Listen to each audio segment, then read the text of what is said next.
Victoria Hayes hurled her phone across the penthouse. It shattered against the $40,000 painting she'd bought last month. 53 messages, all work. Not one person asking if she was okay on Christmas Eve. She was 32, worth $60 million, and completely invisible to everyone who wasn't trying to take something from her.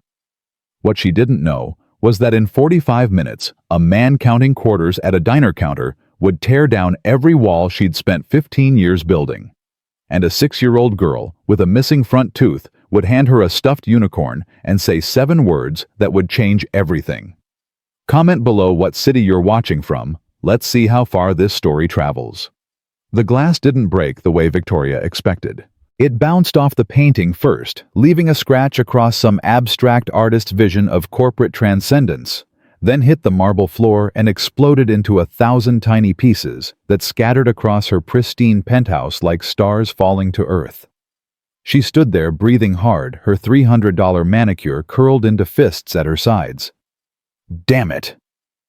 The word echoed in the silence. Nobody heard it. Nobody ever heard anything in this place. Victoria walked to the bar, her Louboutin heels clicking against marble that cost more than most people's cars. She poured another glass of wine. French. Expensive. The kind that came with certificates and stories about the vineyard and the family who'd made it for 7 generations. It tasted like nothing. Her reflection stared back at her from the floor-to-ceiling windows. Blonde hair perfectly styled. Designer dress that hugged her frame like it was sewn onto her body. Diamond earrings that caught the light from the city below. She looked like a magazine cover. She felt like a corpse. "Merry Christmas to me," she whispered, and the words came out bitter, sharp wrong. Below her windows, the city sparkled with Christmas lights. She could see families moving through the streets, bundled against the cold, heading somewhere warm. Heading home. Home. When was the last time that word meant anything to her? Her backup phone buzzed on the counter. She'd forgotten she had it. Rick, her CFO, had insisted she keep one for emergencies. She picked it up. 14 new emails in the last hour alone. Board meeting rescheduled to December 27th. Q4 projections need your approval. Investor call at 9 a.m. sharp. Don't forget the Beijing presentation. Delete. Delete. Delete. Delete. Then one text buried under the avalanche from 3 days ago. Her college roommate Sarah. "Hey V. Christmas party at my place. Just friends, no pressure. Would love to see you. It's been 2 years. Victoria had responded the same way she always did. "Can't. Work. But thank you." Sarah hadn't replied. Why would she? How many times can you reach out to someone before you realize they don't want to be reached? Victoria set down the phone and walked to the Christmas tree in the corner. It was perfect. 8 feet tall. Norwegian spruce delivered by a service that specialized in executive holiday decor. Every ornament was silver and white, professionally placed for maximum aesthetic impact. The lights were LED programmed to twinkle at precisely calibrated intervals. It looked like something from Architectural Digest. It felt like a prop in a museum exhibit about loneliness. She touched one of the ornaments, cold, lifeless, like everything else in this penthouse. A memory hit her without warning, so vivid it made her stumble backward. 15 years ago, their old house in Connecticut. A tree that was too big for the living room wedged into the corner at an angle because her dad had refused to trim it. "It's perfect, Vicky. Nature doesn't need to be trimmed." Her mother laughing hanging ornaments they'd collected from every vacation. The painted seashell from Cape Cod.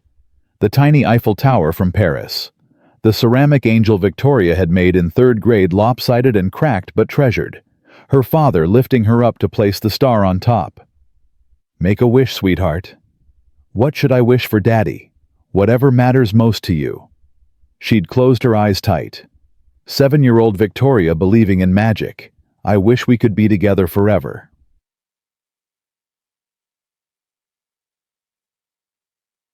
Victoria's wine glass was shaking in her hand. She set it down before she dropped it. Forever had lasted exactly 10 more years. Christmas night when she was 17. Her parents had cut their business trip short to surprise her driving through a snowstorm to make it home by morning. Black ice. A guardrail that didn't hold. They found the car at the bottom of a ravine on December 26th. The police officer who came to her grandmother's door had snow in his hair. Victoria remembered that detail with crystal clarity.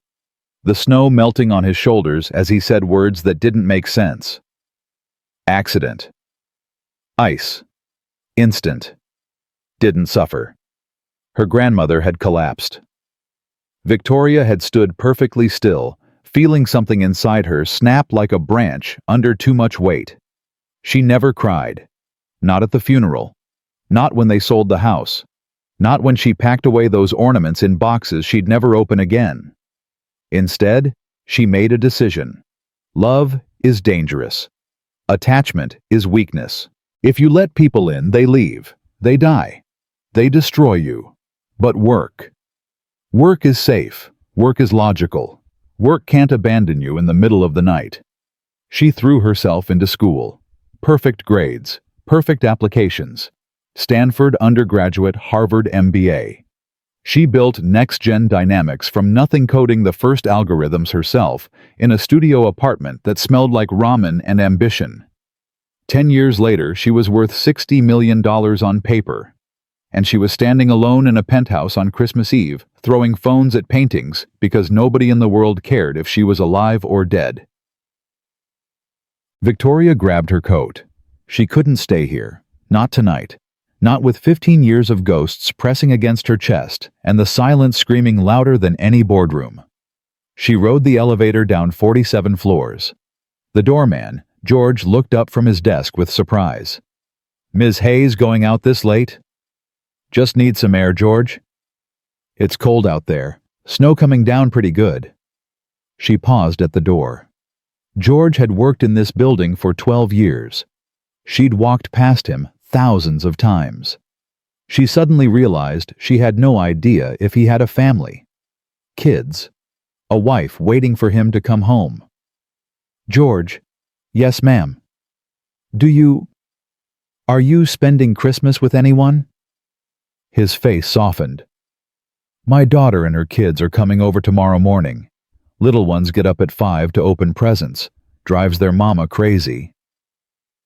Victoria felt something twist in her chest. "That sounds nice." "It is, ma'am. It really is." He paused, studying her face with more perception than she was comfortable with. "You okay, Ms. Hayes? You seem a little—" "I'm fine. Merry Christmas, George." "Merry Christmas, ma'am." The cold hit her like a slap. Snow was falling in thick, lazy flakes, transforming the city into something from a postcard. Every streetlight wore a halo. Every window glowed with warmth. Victoria walked with no destination, just movement, just the need to be somewhere that wasn't that silent penthouse. She passed a brownstone with a bay window. Inside, a father was helping his daughter hang stockings on a fireplace mantel. The girl looked about 6, standing on a step stool, tongue poking out in concentration. Victoria stopped walking. The father said something. The girl laughed. He swooped her up onto his shoulders, and she placed the last stocking with careful precision. "Make a wish, sweetheart." Victoria turned away so fast she almost slipped on the icy sidewalk. She kept walking. Faster now. Head down. Shoulders hunched against the cold that had nothing to do with temperature. 2 blocks, 3, 4. She passed a church with its doors open, light and music spilling out. A homeless man sat on the steps, and a woman in a red coat was handing him a cup of something hot. He looked up at her with such gratitude that Victoria had to look away. What's wrong with me? Why does kindness feel like an accusation?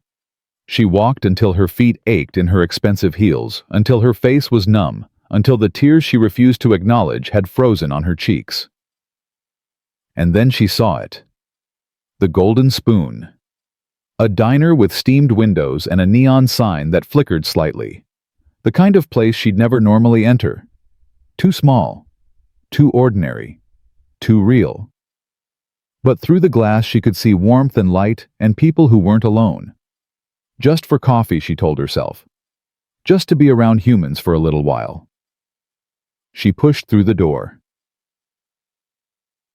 The bell above her head jingled cheerful and out of place with her mood. The diner smelled like coffee and bacon grease and something sweet from the pie case. Christmas music played from speakers mounted above the counter, some old Bing Crosby song competing with the hiss of the espresso machine. Victoria stood in the doorway, suddenly aware of how ridiculous she looked. Her coat was Burberry. Her dress was Valentino. Her shoes were Louboutin, and her watch was Cartier. She might as well have worn a neon sign flashing, "Not from here." A waitress behind the counter looked up. Tired eyes. Warm smile name tag reading Donna. "Just you, hon?" Victoria flinched at the question, the emphasis on just. "Yes, just coffee, please." "Take any seat you like. It's not exactly packed tonight." Victoria slid onto a stool at the counter, grateful to turn her back on the few other customers. An elderly man in a corner booth with his newspaper. A young couple whispering over shared French fries. A tired-looking woman with two kids who were fighting over crayons. Donna set down a white ceramic mug and poured coffee without asking how Victoria wanted it. "Cream and sugar's right there, hon. Kitchen's still open if you change your mind about food." "Thank you." Victoria wrapped her hands around the mug, letting the warmth seep into her frozen fingers. When was the last time she'd held something warm just for comfort? The bell above the door jingled again. She looked up out of habit. A man stepped inside. Early 30s, brown hair dusted with snow, hazel eyes that crinkled at the corners, like someone who smiled a lot, even when life gave him nothing to smile about. His coat was clean, but worn the kind of coat you keep for years, because buying a new one isn't really an option. A little girl was tucked against his side, holding his hand with both of hers. She was shivering despite her puffy pink jacket, her breath still visible in little clouds. The girl's eyes went wide when she saw the Christmas lights strung around the diner. "Daddy, look!" She pointed with mittened hands. "They have Christmas here, too." The man smiled, and something in Victoria's chest shifted unexpectedly. "Sure they do, sweetheart. Christmas is everywhere tonight. Even here. Especially here. This is a special place." "How do you know?" "Because we found it together. That makes it special." The girl beamed at this logic, showing the gap where her front tooth used to be. She was maybe 6 with curly brown hair escaping from beneath a knit cap decorated with pom-poms. Her sneakers had sequins on them, half fallen off from wear, but she walked like a princess who didn't know her crown was crooked. They settled onto stools 2 down from Victoria. "Can I get hot chocolate, Daddy, please?" "Let me see what I've got, Lily." Victoria watched from the corner of her eye as he pulled out his wallet. His expression shifted, jaw tightening, shoulders dropping slightly. He was counting quarters. She watched his hands move through the coins. Dimes. Nickels. A few crumpled dollar bills smoothed flat with desperate care. Not enough. She could see it in the way his hands stilled the way he swallowed hard before smoothing his face into something neutral for his daughter's sake. Donna appeared with her order pad. "What can I get you folks?" The man hesitated.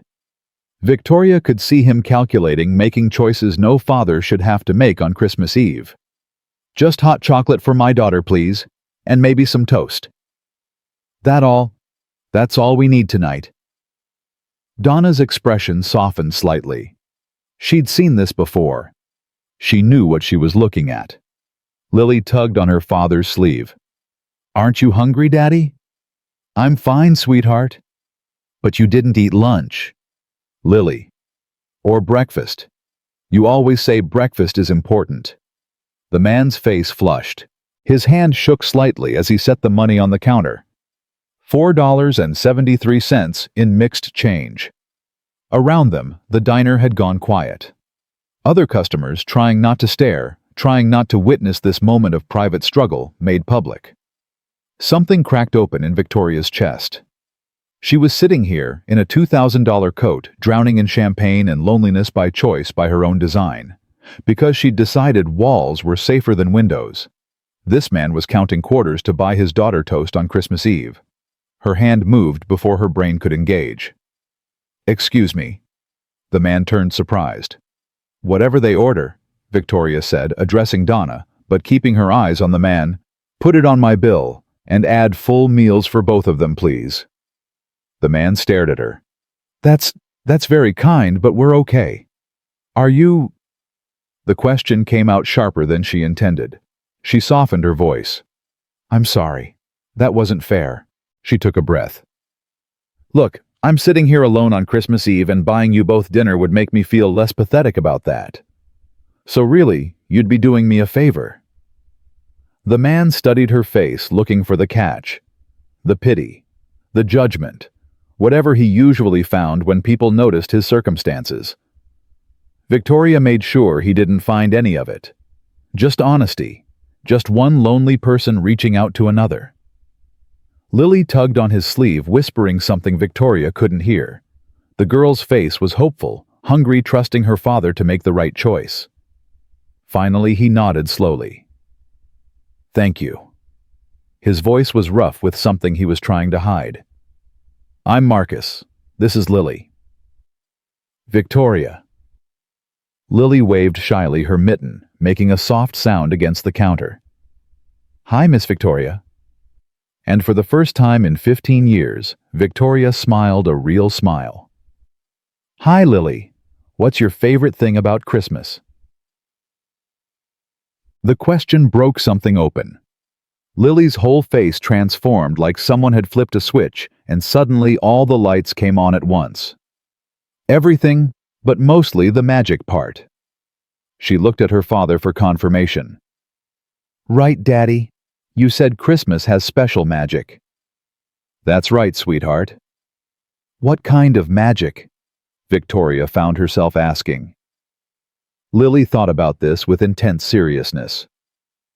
"The kind that makes wishes come true, and the kind that helps people find each other when they're lost. Daddy says that's how he found me." Marcus's face did something complicated. Victoria caught it, the flash of pain, the depth of love, the exhaustion of carrying both. "That's right," he said softly. "Best magic I ever experienced." Donna returned with her order pad, a knowing look on her face. "So what'll it be? The real order this time?" Marcus glanced at Victoria, still hesitant. "Please," she said. "Order whatever you want. Both of you." "Can I have pancakes?" Lily asked, bouncing on her stool. "The ones with chocolate chips." "You can have anything you want, sweetheart." "And bacon?" "And bacon." "And whipped cream." Marcus laughed, and the sound transformed his whole face, made him look younger, less weighted down. "Don't push your luck." Donna wrote it all down, adding a burger and fries for Marcus without being asked. She'd been in this business long enough to know what a hungry man looked like. While they waited for food, Lily chatted nonstop. About school, about her best friend Sophie, about the snowman they'd built last week that was probably melting now because it got warm yesterday, which is very sad because he was a good snowman. Victoria listened to every word.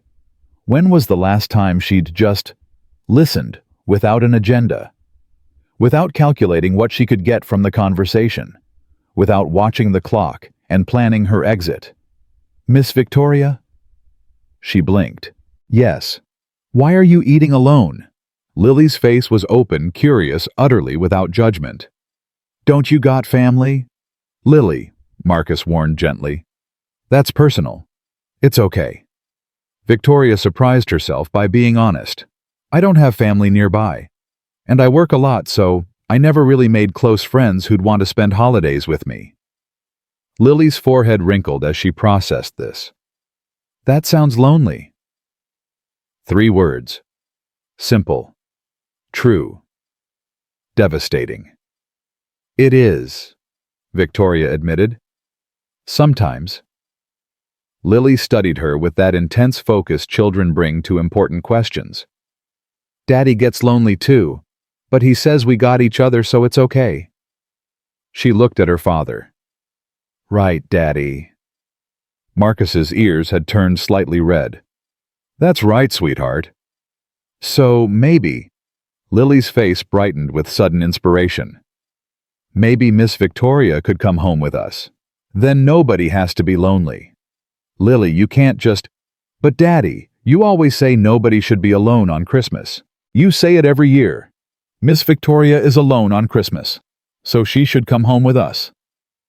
Marcus looked mortified and touched in equal measure. That's very sweet, but Miss Victoria probably has plans. I don't. The words came out before Victoria could think them through. I don't have plans. She repeated quieter this time. I was just going to go back to my apartment, watch TV, go to bed. Lily reached out and patted Victoria's hand with her mittened fingers. That's sad. You should come with us instead. We have a Christmas tree and everything. Victoria looked at Marcus. He was watching her with an expression she couldn't quite read. You don't have to, he said carefully. Lily gets enthusiastic, but I don't want you to feel obligated. I don't feel obligated. Then what? Victoria looked at this man with his worn coat, and his counted quarters, and his daughter who gave away invitations to strangers like she was handing out candy. I feel hopeful, for the first time in a very long time. Marcus was quiet for a moment. Our place isn't fancy, he warned. It's small, 1 bedroom. The heat works about 70% of the time. I've had fancy. It's overrated. Lily squealed and threw her arms around Victoria's neck, nearly knocking over the syrup. This is the best Christmas ever. And somewhere deep inside Victoria, in a place she'd locked up 15 years ago and thrown away the key, something began to thaw. The food arrived. Lily attacked her pancakes with focused determination, getting chocolate on her nose and syrup on her chin. Marcus ate like a man who hadn't seen a real meal in days, trying not to look like he was eating, like a man who hadn't seen a real meal in days. Victoria watched them. She watched the way Marcus cut Lily's bacon into smaller pieces without being asked. The way he wiped her face with a napkin, gentle and automatic. The way his whole body relaxed once he saw his daughter eating like some fundamental worry had been temporarily set aside. This is love, she thought. Real love. The kind that shows up in small moments, in practical care, in putting someone else first, without even thinking about it. Her parents had loved her like that. Before the ice. Before the ravine. Before everything ended. Tell Miss Victoria about your art, Marcus said, pulling Victoria back to the present. Lily's eyes lit up. I draw pictures, I'm really good at it. Want to see? Before Victoria could answer, Lily was digging through her father's coat pocket. She produced a folded piece of paper, worn soft at the creases, and smoothed it carefully on the table. It was a crayon drawing. 3 stick figures holding hands. 1 tall with brown hair, 1 small with curly hair, and 1 that had been drawn, erased, and redrawn so many times the paper was thin in that spot. That's me and Daddy, Lily explained, pointing. And that one, she hesitated. That one was supposed to be Mommy. But she left. So I tried to make it Grandma instead. But Grandma died. She said it so matter-of-factly that Victoria almost missed the weight of it. So now that spot is just empty. I keep trying to figure out who should go there. Marcus's jaw had tightened. His hand found Lily's shoulder, squeezed gently.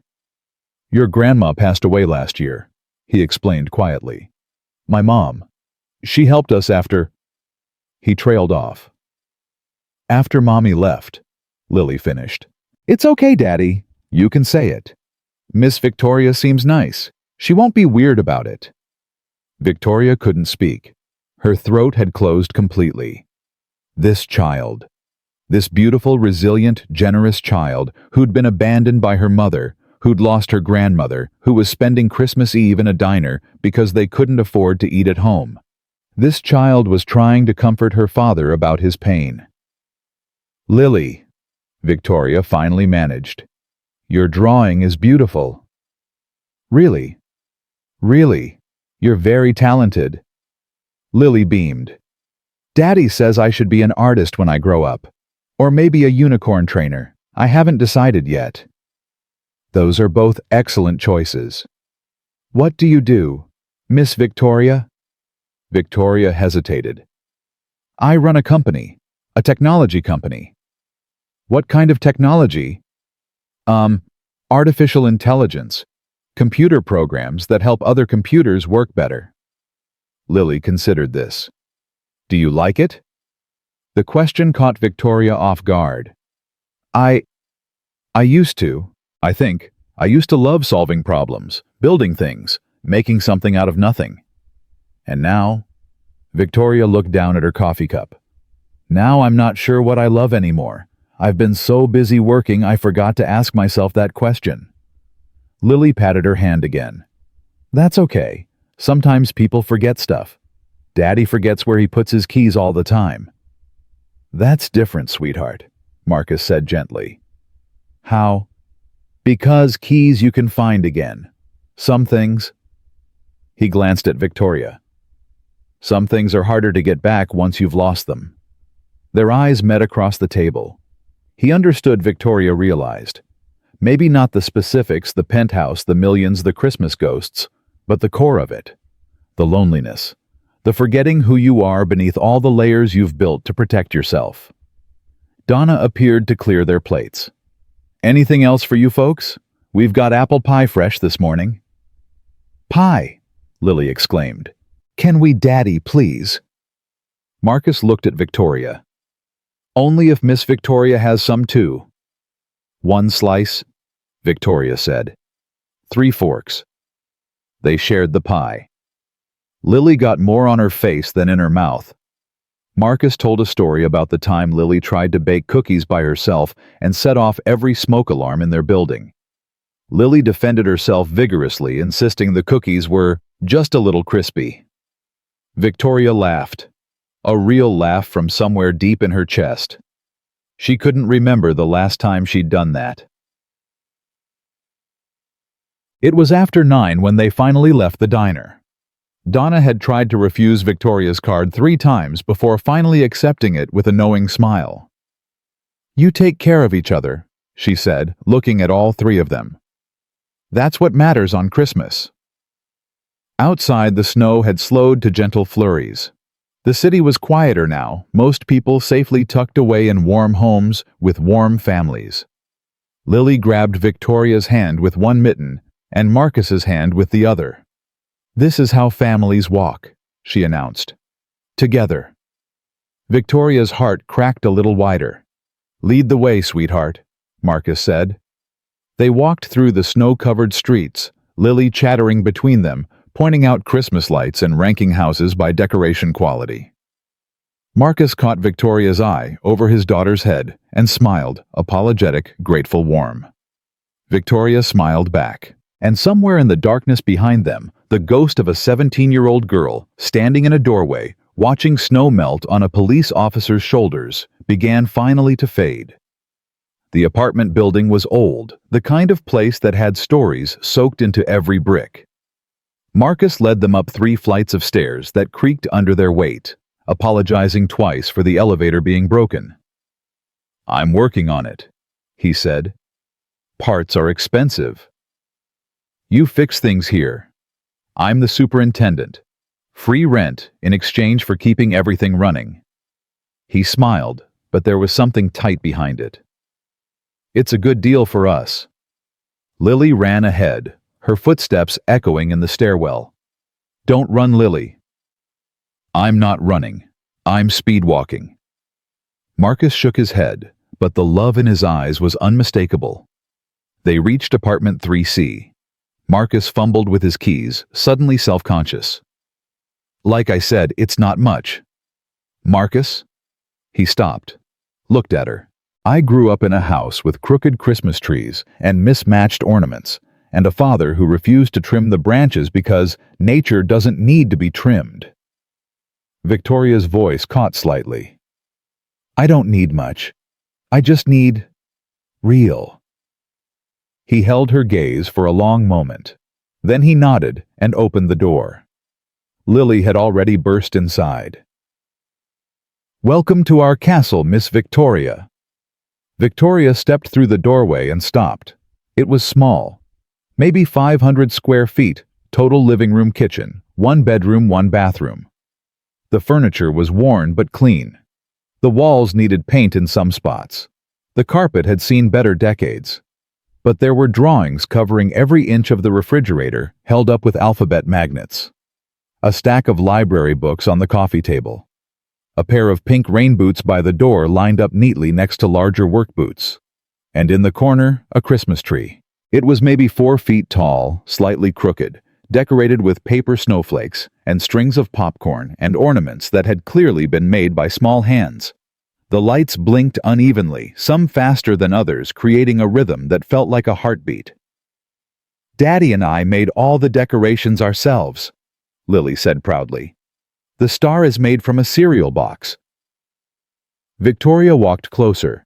The star was indeed cut from cardboard painted gold, with what looked like craft paint, and covered in glitter that was shedding onto the branches below.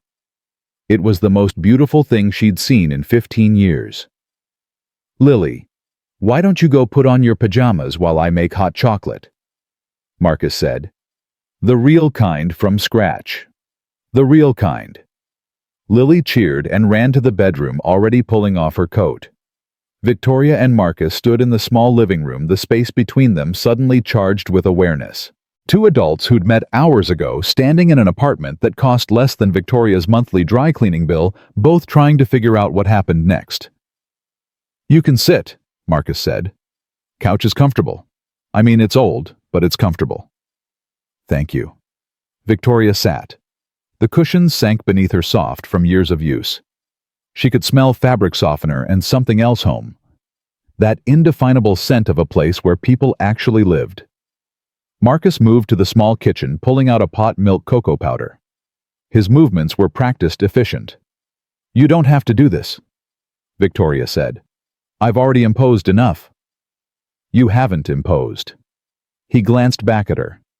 "Lily invited you. And Lily's usually right about people." "Is she?"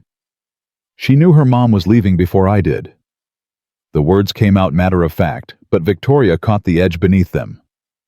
6 months before Sarah walked out, Lily started sleeping in our bed every night. Said she wanted to be close to us while she could. Victoria didn't know what to say to that. "I'm sorry." "Don't be. It was 3 years ago. We've made our peace with it." "Have you?" Marcus was quiet for a moment, stirring the milk. "Most days. Some days are harder than others." The bedroom door burst open, and Lily emerged in unicorn pajamas, her hair wild from pulling off her hat. "I'm ready for hot chocolate." Marcus smiled. 3 marshmallows. 3 marshmallows. That's the rule. Who made that rule? I did. I'm the hot chocolate boss. Victoria found herself laughing again.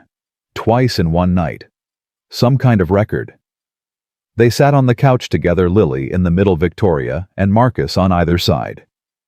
Lily held her mug with both hands, blowing on it with exaggerated care. "This is nice," she announced. "Having Miss Victoria here. It makes Christmas feel more Christmassy." "More Christmassy?" Marcus raised an eyebrow. "You know what I mean. More full." Victoria's chest ached. "I feel the same way, Lily. Really, really.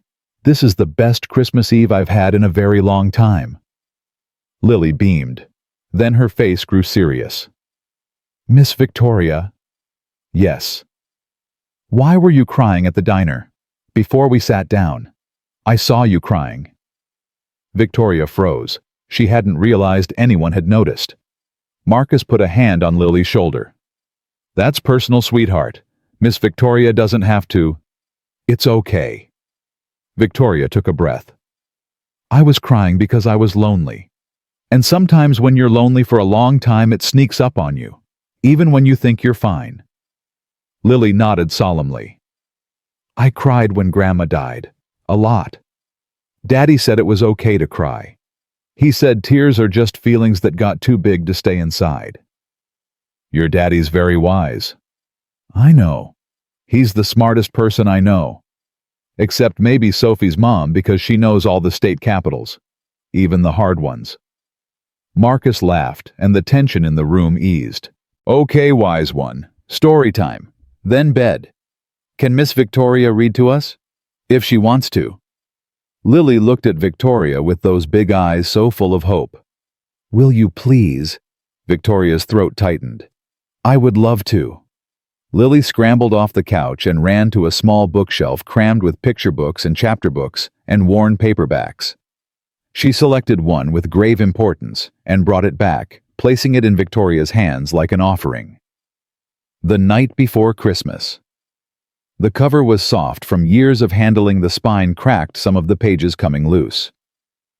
This was Grandma's favorite, Lily said quietly. She read it to us every Christmas Eve. Victoria looked at Marcus. His expression was complicated grief and love and something that might have been hope, all tangled together. Are you sure you want me to read it? Victoria asked softly. I don't want to intrude on something special. Grandma said stories are meant to be shared, Lily said firmly. She said that's how we keep people with us, by telling their stories. Victoria opened the book. Her hands were trembling.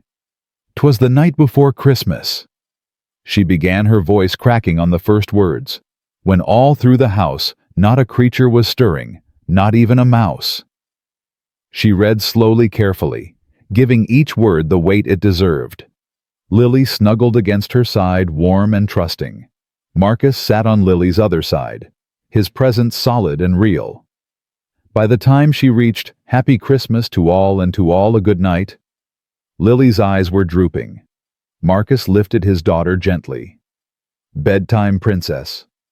But Miss Victoria will be here when you wake up. Marcus glanced at Victoria.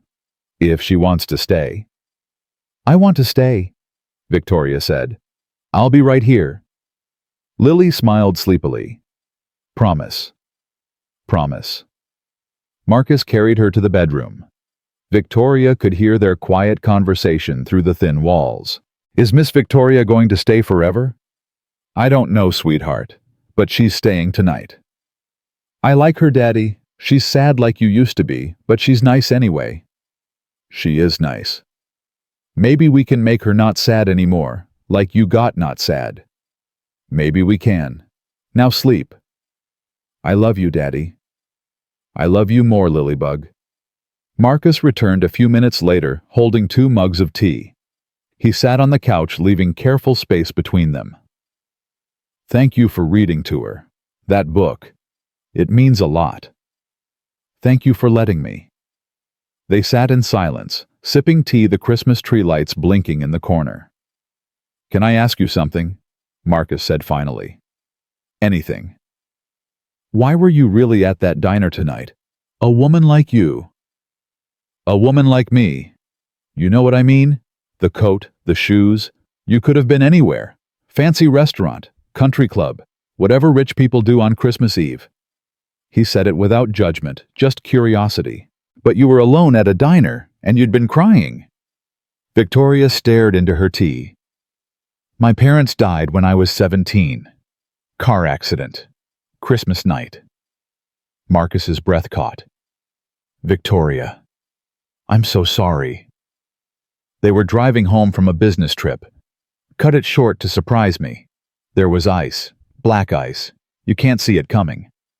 She set down her mug, her hands unsteady. After they died, I made a decision. I decided that love was dangerous, that if you let people in, they leave, they die. They hurt you in ways you never recover from. So you stopped letting people in. I built walls. I built a company. I built a life that looked perfect from the outside and felt like nothing on the inside. She looked at him. I spent 15 years being successful and safe and completely, utterly alone. And tonight, I was sitting in my penthouse looking at a Christmas tree that cost more than your monthly rent, and I realized I couldn't remember the last time I felt anything. Marcus was quiet. And then I walked into that diner, and I saw you counting quarters, and your daughter looking at you like you hung the moon, and something inside me just... She made a breaking motion with her hands. I don't know how to explain it. You don't have to. I do, though, because I need you to understand that I'm not here out of pity, or charity, or because I feel sorry for you. Then why are you here? Victoria looked around the tiny apartment with its crooked Christmas tree and refrigerator art and worn-out couch. Because this is the first place in 15 years that feels like it might be safe to be real. And I'm terrified and grateful in equal measure. Marcus set down his mug. He turned to face her fully. My wife left when Lily was 3. No warning.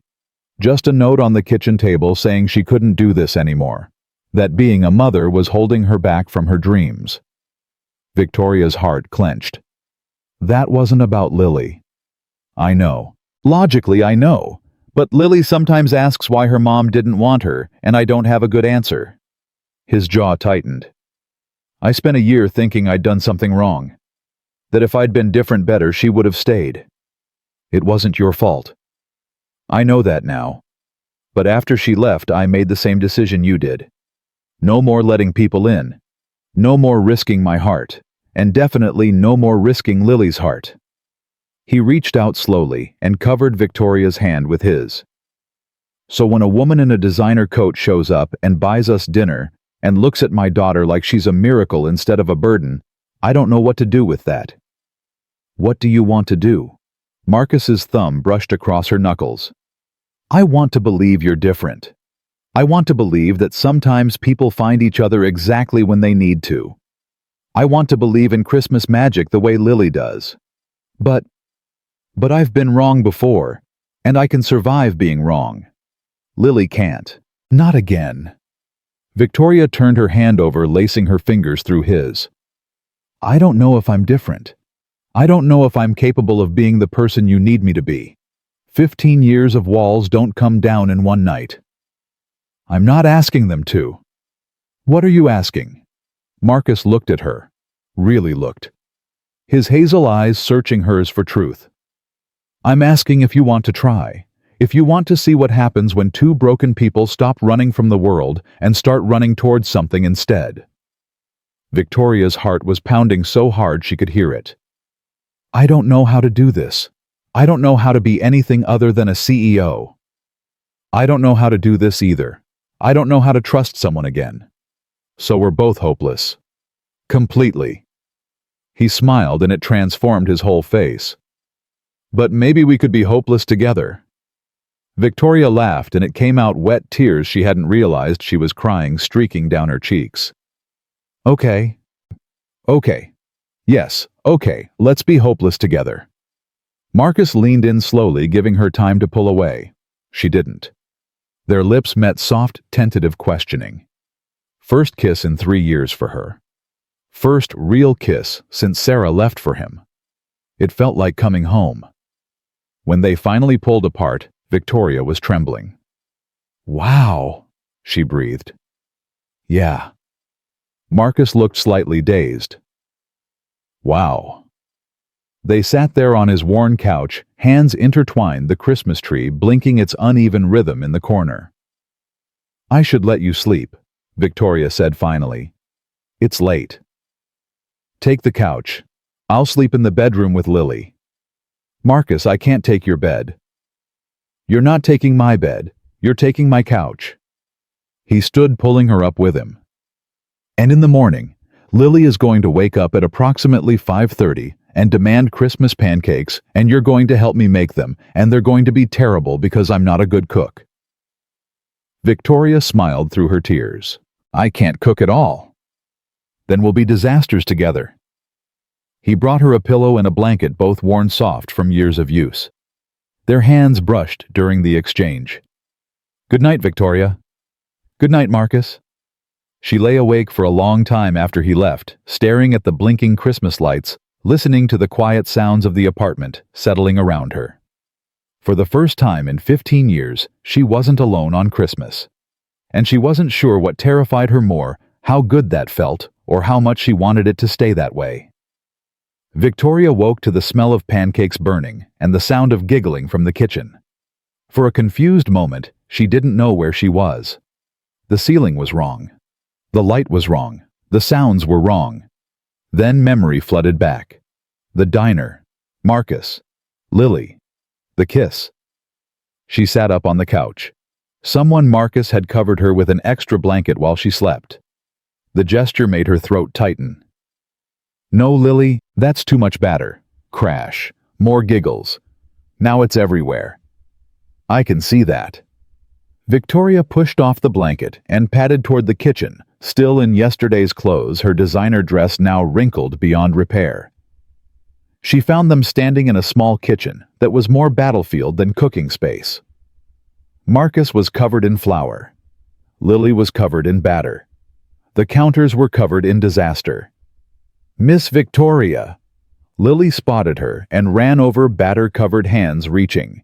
You stayed. You're really here. I promised, didn't I? Yeah, but...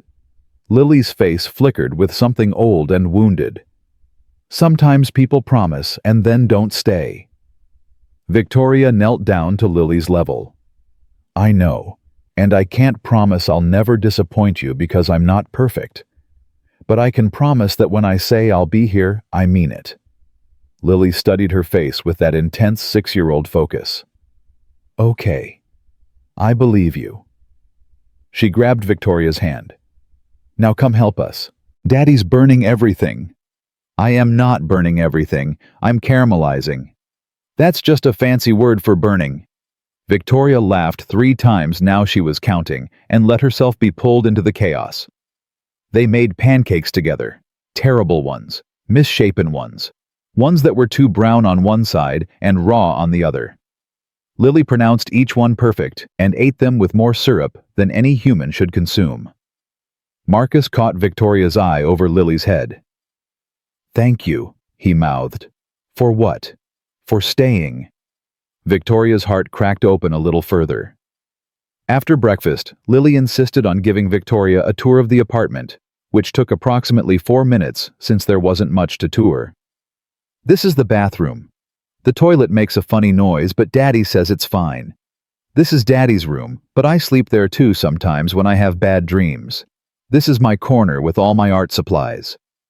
She showed Victoria her crayons organized by color, her stack of drawing paper, her collection of painted rocks, her stuffed unicorn Sparkles, who was my very best friend, except for Sophie, and also you now. Victoria's chest ached with something she couldn't name. Lily, can I tell you something? Sure. This is the best Christmas morning I've had in 15 years. Lily beamed. Really? Even better than when you were rich and had fancy stuff? Victoria looked around the tiny apartment at the crooked tree and the burned pancakes and the little girl with batter in her hair. So much better. Because this is real. And real is worth more than fancy. Lily threw her arms around Victoria's neck. I'm glad you found us, Miss Victoria. Victoria hugged her back, letting herself feel it fully, the warmth, the trust, the terrifying vulnerability of caring about someone again. Me too, Lily. Me too. That afternoon, Victoria's phone buzzed for the first time since she'd silenced it the night before. She'd almost forgotten it existed. 17 missed calls, 43 emails, 8 text messages, each more frantic than the last. Where are you? The board is asking questions. Victoria, this is urgent. Call me immediately. Rick. Always Rick. The company never slept, never paused, never gave her room to breathe. She looked at the screen, then at Marcus and Lily, who were playing Go Fish on the living room floor. Everything okay? Marcus asked. Work. You should probably... No. The word came out firm. Final. I'm not doing this today. They can wait. Marcus's eyebrows rose. Are you sure it sounds important? It always sounds important. That's the trick. Everything is urgent all the time, so you never get to live your actual life. Victoria turned off her phone completely. Today, I'm living my life. Marcus smiled slow, genuine, a little odd. I don't think I've ever seen someone turn off their phone on purpose. I don't think I've ever done it before. Lily looked up from her cards. Miss Victoria, do you have any threes? Go fish. They played cards until dinner. Then Victoria helped Marcus cook pasta, this time harder to burn, while Lily set the table with mismatched plates and folded napkins that looked more like crumpled paper. We say what we're grateful for before we eat, Lily announced. Grandma always did it. I'll go first. She closed her eyes very seriously. I'm grateful for Daddy and for Miss Victoria and for pancakes even when they're burned and for Christmas magic that brings people together. She opened her eyes and looked at Marcus. Your turn, Daddy. Marcus cleared his throat. I'm grateful for you, Lilybug, for your big heart and your bigger dreams. And I'm grateful that we have a guest this Christmas who reminds me that sometimes good things happen to people who've given up on expecting them. Lily turned to Victoria expectantly. Your turn. Victoria's eyes burned.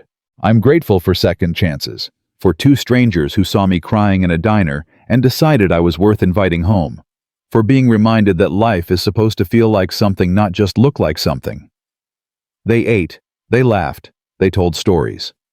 Victoria learned that Marcus had wanted to be an architect once before life intervened, that he still sketched buildings in notebooks late at night, elaborate designs he'd probably never build but couldn't stop imagining. Marcus learned that Victoria had coded NextGen's first algorithm herself in a studio apartment that smelled like ramen and ambition, that she'd been so focused on building the company that she'd forgotten to build anything else. Lily learned that Victoria had never seen Frozen, which was apparently a grave crime that needed to be remedied immediately. They watched Frozen. Lily sang every word. Marcus made popcorn. Victoria cried at the ending, which Lily found hilarious. It's a happy ending? Why are you crying? Happy tears, Victoria said, wiping her eyes. Sometimes when things are really beautiful, you cry happy tears. That's weird. I know. I like it. By 10 o'clock, Lily was asleep on the couch, her head in Marcus's lap, Sparkles the unicorn clutched to her chest. I should go, Victoria whispered. Let you put her to bed. Or you could stay. Marcus. On the couch, like last night. He met her eyes. I'm not ready for you to leave yet. Victoria's heart hammered. Me neither. Marcus carried Lily to bed. Victoria listened to their quiet goodnight ritual through the wall, the same words as last night, comfortable and worn with repetition. I love you, Daddy. I love you more. When Marcus returned, he sat beside her on the couch, closer this time, their shoulders touching. She really likes you. I really like her. She doesn't warm up to people easily, not anymore. After Sarah left. I understand. Do you? Because if you're going to be in her life even a little bit, I need you to understand that she gets attached. And if you disappear, I won't. Marcus looked at her. You say that now, but work is going to call.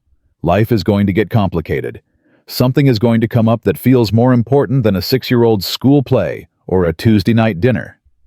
Then I'll choose the school play. I'll choose Tuesday night dinner. Can you, though? You've spent 15 years choosing the other thing? Victoria took his hand. I spent 15 years running from everything that mattered because I was terrified of losing it. And you know what I learned? You can't lose what you never let yourself have, but you also can't keep it. She squeezed his fingers. I don't want to be safe anymore, Marcus. I want to be scared. I want to be invested. I want to show up for things that matter and feel it when they go wrong. That's a terrifying way to live. More terrifying than this. She gestured at the empty apartment that wasn't empty anymore. More terrifying than counting quarters and sleeping on the floor so your daughter can have a bed and still managing to offer a stranger Christmas dinner. That's different. How? Marcus was quiet for a long moment. Because I didn't have a choice. This life chose me. You're choosing it. Maybe that's what makes it count. He kissed her again, deeper this time, and Victoria felt something shift in her chest, a wall coming down, a door opening a part of herself she'd locked away 15 years ago finally beginning to breathe. When they broke apart, Marcus rested his forehead against hers. I'm scared too. Good. We can be scared together. And if it doesn't work out, then at least we'll know we tried. At least we'll know we were brave enough to want something. Marcus smiled, and in that smile, Victoria saw the future she'd stopped believing in. Not a perfect future, not an easy one, but a real one, full of burned pancakes and crooked Christmas trees, and love that showed up even when it was terrified. Okay, he said. Let's be brave together. Victoria fell asleep on his shoulder that night, the Christmas tree lights blinking their uneven rhythm, Lily's soft breathing coming through the thin walls. She dreamed of her parents for the first time in years. Not the accident. Not the police officer with snow on his shoulders. Just them. Her father lifting her to place the star. Her mother laughing at the crooked tree. Make a wish, sweetheart. In her dream, Victoria closed her eyes. I wish for another chance to choose love. When she woke up on the morning of December 26th, Marcus was already in the kitchen making coffee, and Lily was drawing at the table, tongue poking out in concentration. Good morning, Miss Victoria. Lily held up her paper. I made you a picture. Victoria walked over to look. 3 stick figures holding hands, one tall with brown hair, one small with curly hair, and one with yellow hair no longer transparent, filled in solid and real. That's you, Lily said proudly. You're not empty anymore. You're in our family now. Victoria's tears fell before she could stop them. These are happy tears, she explained, though Lily hadn't asked. Very, very happy tears. And Marcus smiled at her from across the tiny kitchen, and the coffee was terrible, and the apartment was small, and none of it mattered. Because for the first time in 15 years, Victoria Hayes was home. 3 months passed like water through open fingers. Victoria had never known time could move like this fast when she wanted it slow, achingly precious in ways her old life had never been. She found herself counting hours differently now, not by meetings and deadlines and quarterly reports, but by dinners at Marcus's apartment, by Lily's bedtime stories, by the quiet moments on the worn couch after a 6-year-old finally stopped fighting sleep. She still ran Next Gen, still showed up to board meetings in her designer suits, still answered emails at midnight and took calls from investors who thought their money bought them access to her every waking moment. But something had shifted. She left the office at 6 now instead of 10. She turned off her phone during dinner. She learned to say, "That can wait until tomorrow," without her chest seizing with anxiety. And 3 times a week, sometimes 4, she drove across town to a tiny apartment that smelled like home. Miss Victoria. Lily tackled her the moment she walked through the door, arms wrapping around her waist with the full force of childhood enthusiasm. Hey, sweetheart, how was school? Amazing. We learned about butterflies and Sophie said, my drawing was the best one, and Mrs. Patterson put it on the special wall. The special wall, that's a big deal. I know I'm basically famous now. Marcus appeared from the kitchen dish towel over his shoulder flower on his cheek. Don't encourage her. Her ego is already dangerous. My ego is perfect, Lily announced. That's what Grandma always said.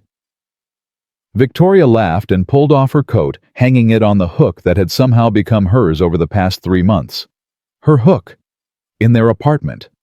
Like she belonged here. The thought still made her chest tight in ways she didn't know how to name. What are we making tonight? Tacos, Marcus said.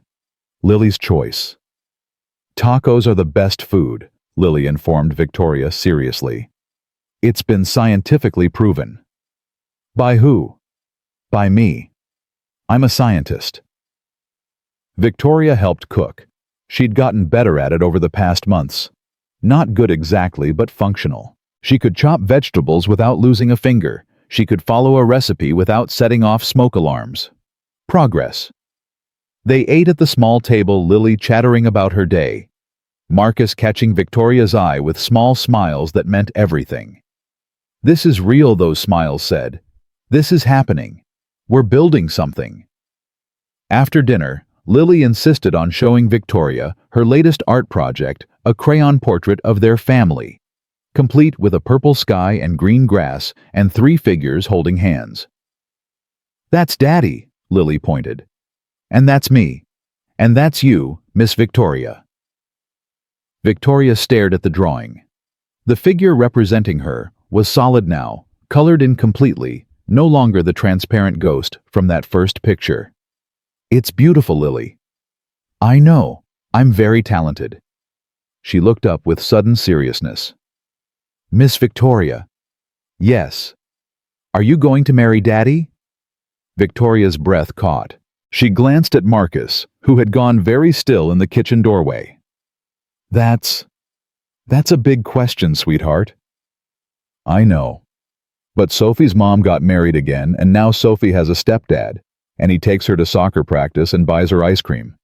And I thought maybe if you married Daddy, you could be my bonus mom." "Bonus mom." "That's what Sophie calls it. Because you're not her real mom, but you're a bonus. Like extra cheese on pizza." Victoria's eyes burned. She knelt down to Lily's level. "I don't know what's going to happen in the future, Lily. But I can tell you that being your bonus anything would be the greatest honor of my life." Lily threw her arms around Victoria's neck. "I love you, Miss Victoria." The words hit Victoria like a physical force. "I love you too, Lily." Over Lily's shoulder, she saw Marcus wiping his eyes with the dish towel, pretending he wasn't crying. That night, after Lily was asleep, they sat on the couch in their usual positions, close but not too close. Fingers intertwined, the weight of the conversation hanging between them. "She asked about marriage," Marcus said quietly. "I know. I was there." "What did you think?" "When she asked." Victoria was quiet for a long moment. I thought that 3 months ago that question would have sent me running, would have triggered every alarm I'd spent 15 years building. And now it just felt right. Like, of course that's where this is going. Like, of course I want to be part of your family." Marcus turned to face her. "Victoria, I need to tell you something." Her heart clenched. Those words never meant anything good. "What is it?" "I'm falling in love with you." He said it simply, like stating a fact. "I've been trying not to. I've been telling myself to slow down, to be careful, to remember what happened last time. But it's happening anyway, and I can't stop it, and I don't want to stop it." Victoria felt tears sliding down her cheeks. "I'm falling in love with you too." Yeah. And it terrifies me. Because every time I've loved someone, I've lost them. And the thought of losing you, losing Lily. Hey. Marcus cupped her face in his hands. "I'm not going anywhere." "You can't promise that." "I can promise I'll never leave by choice. I can promise that whatever happens, I'll fight for this, for us." Victoria kissed him, tasting salt from her own tears. "I'll fight too," she whispered against his lips. "I promise." But promises, she would learn, were easier to make than to keep. It started small. A meeting that ran late. A dinner she had to miss. A text sent at 7 p.m. instead of showing up in person. "So sorry." Investor crisis. Tomorrow Marcus understood. Of course he understood. He knew what she did, how important it was, how many people depended on her decisions. "No problem," he texted back. "Lily says hi." Then another missed dinner. And another. A week where she only saw them once for 2 hours on Sunday afternoon, before her phone started buzzing again. "Everything okay at work?" Marcus asked during that brief Sunday visit. "Fine, just busy. Q2 projections are a nightmare." "You seem stressed." "I'm always stressed. It's part of the job. He didn't push. He never pushed. That was one of the things she loved about him, his patience, his steadiness, his refusal to make demands. But Lily was not so diplomatic. "You missed my soccer game," she said one evening when Victoria finally made it to dinner. Victoria's heart sank. "I know, sweetheart. I'm so sorry. There was a meeting I couldn't reschedule." "You said you'd come." "I know, and I wanted to, but sometimes grown-up things get in the way." "Mommy said that too." Lily's voice was flat. "Before she left, she said grown-up things were more important than me." "That's not Lily. That's not what I meant. Can I be excused?" She didn't wait for an answer before running to the bedroom and closing the door. Victoria sat frozen at the table, the weight of Lily's words pressing down on her chest. "She didn't mean it like that," Marcus said quietly. "Yes, she did. And she's right. Victoria, I promised I'd be different. I promised I'd choose her. And the first time things got hard at work, I fell right back into old patterns." Marcus reached across the table and took her hand. "One missed soccer game isn't the same as leaving. It's the same pattern, Marcus. It's always just one thing, just one meeting, just one crisis, until suddenly it's a year later and you realize you've missed everything that mattered. Then don't let it become a year. How do I run a company and be present for her at the same time other people do it? Why can't I figure it out?" Marcus was quiet for a moment. "Maybe because you're still running from something, still using work as a shield." Victoria pulled her hand back. "That's not fair." "Isn't it?" When things got hard with Lily just now, your first instinct was to defend work, not to apologize, not to figure out how to fix it, to explain why work had to come first. Because it does. Sometimes. That's the reality of being a CEO. And what's the reality of being Lily's bonus mom? The question hung in the air, sharp and painful. Victoria stood up. "I should go." "Victoria, I need to think. I'll call you tomorrow." She left without saying goodbye to Lily, without kissing Marcus, without any of the small rituals they'd built over 3 months. And as she drove back to her apartment, she felt the walls she'd been so carefully dismantling starting to rebuild themselves. April brought the crisis that changed everything. Victoria was in her office when Rick burst through the door, his face the color of old paper. "We have a problem." "What kind of problem?" "Hostile takeover kind of problem." Victoria's blood went cold. "Who?" "Tech Venture Capital. They've been quietly buying up shares for months. They're at 35% and climbing." "That's impossible. Our shares aren't." "They found a loophole, a group of minority shareholders who wanted out. They've been accumulating without triggering disclosure requirements." Victoria stood up, her mind racing. "How much time do we have?" "They're filing the formal offer next week. If they hit 51%, they can force a shareholder vote. And with the numbers they're showing, we lose. We lose everything. They'll strip the company for patents and technology, lay off 300 people, and sell whatever's left." 300 people.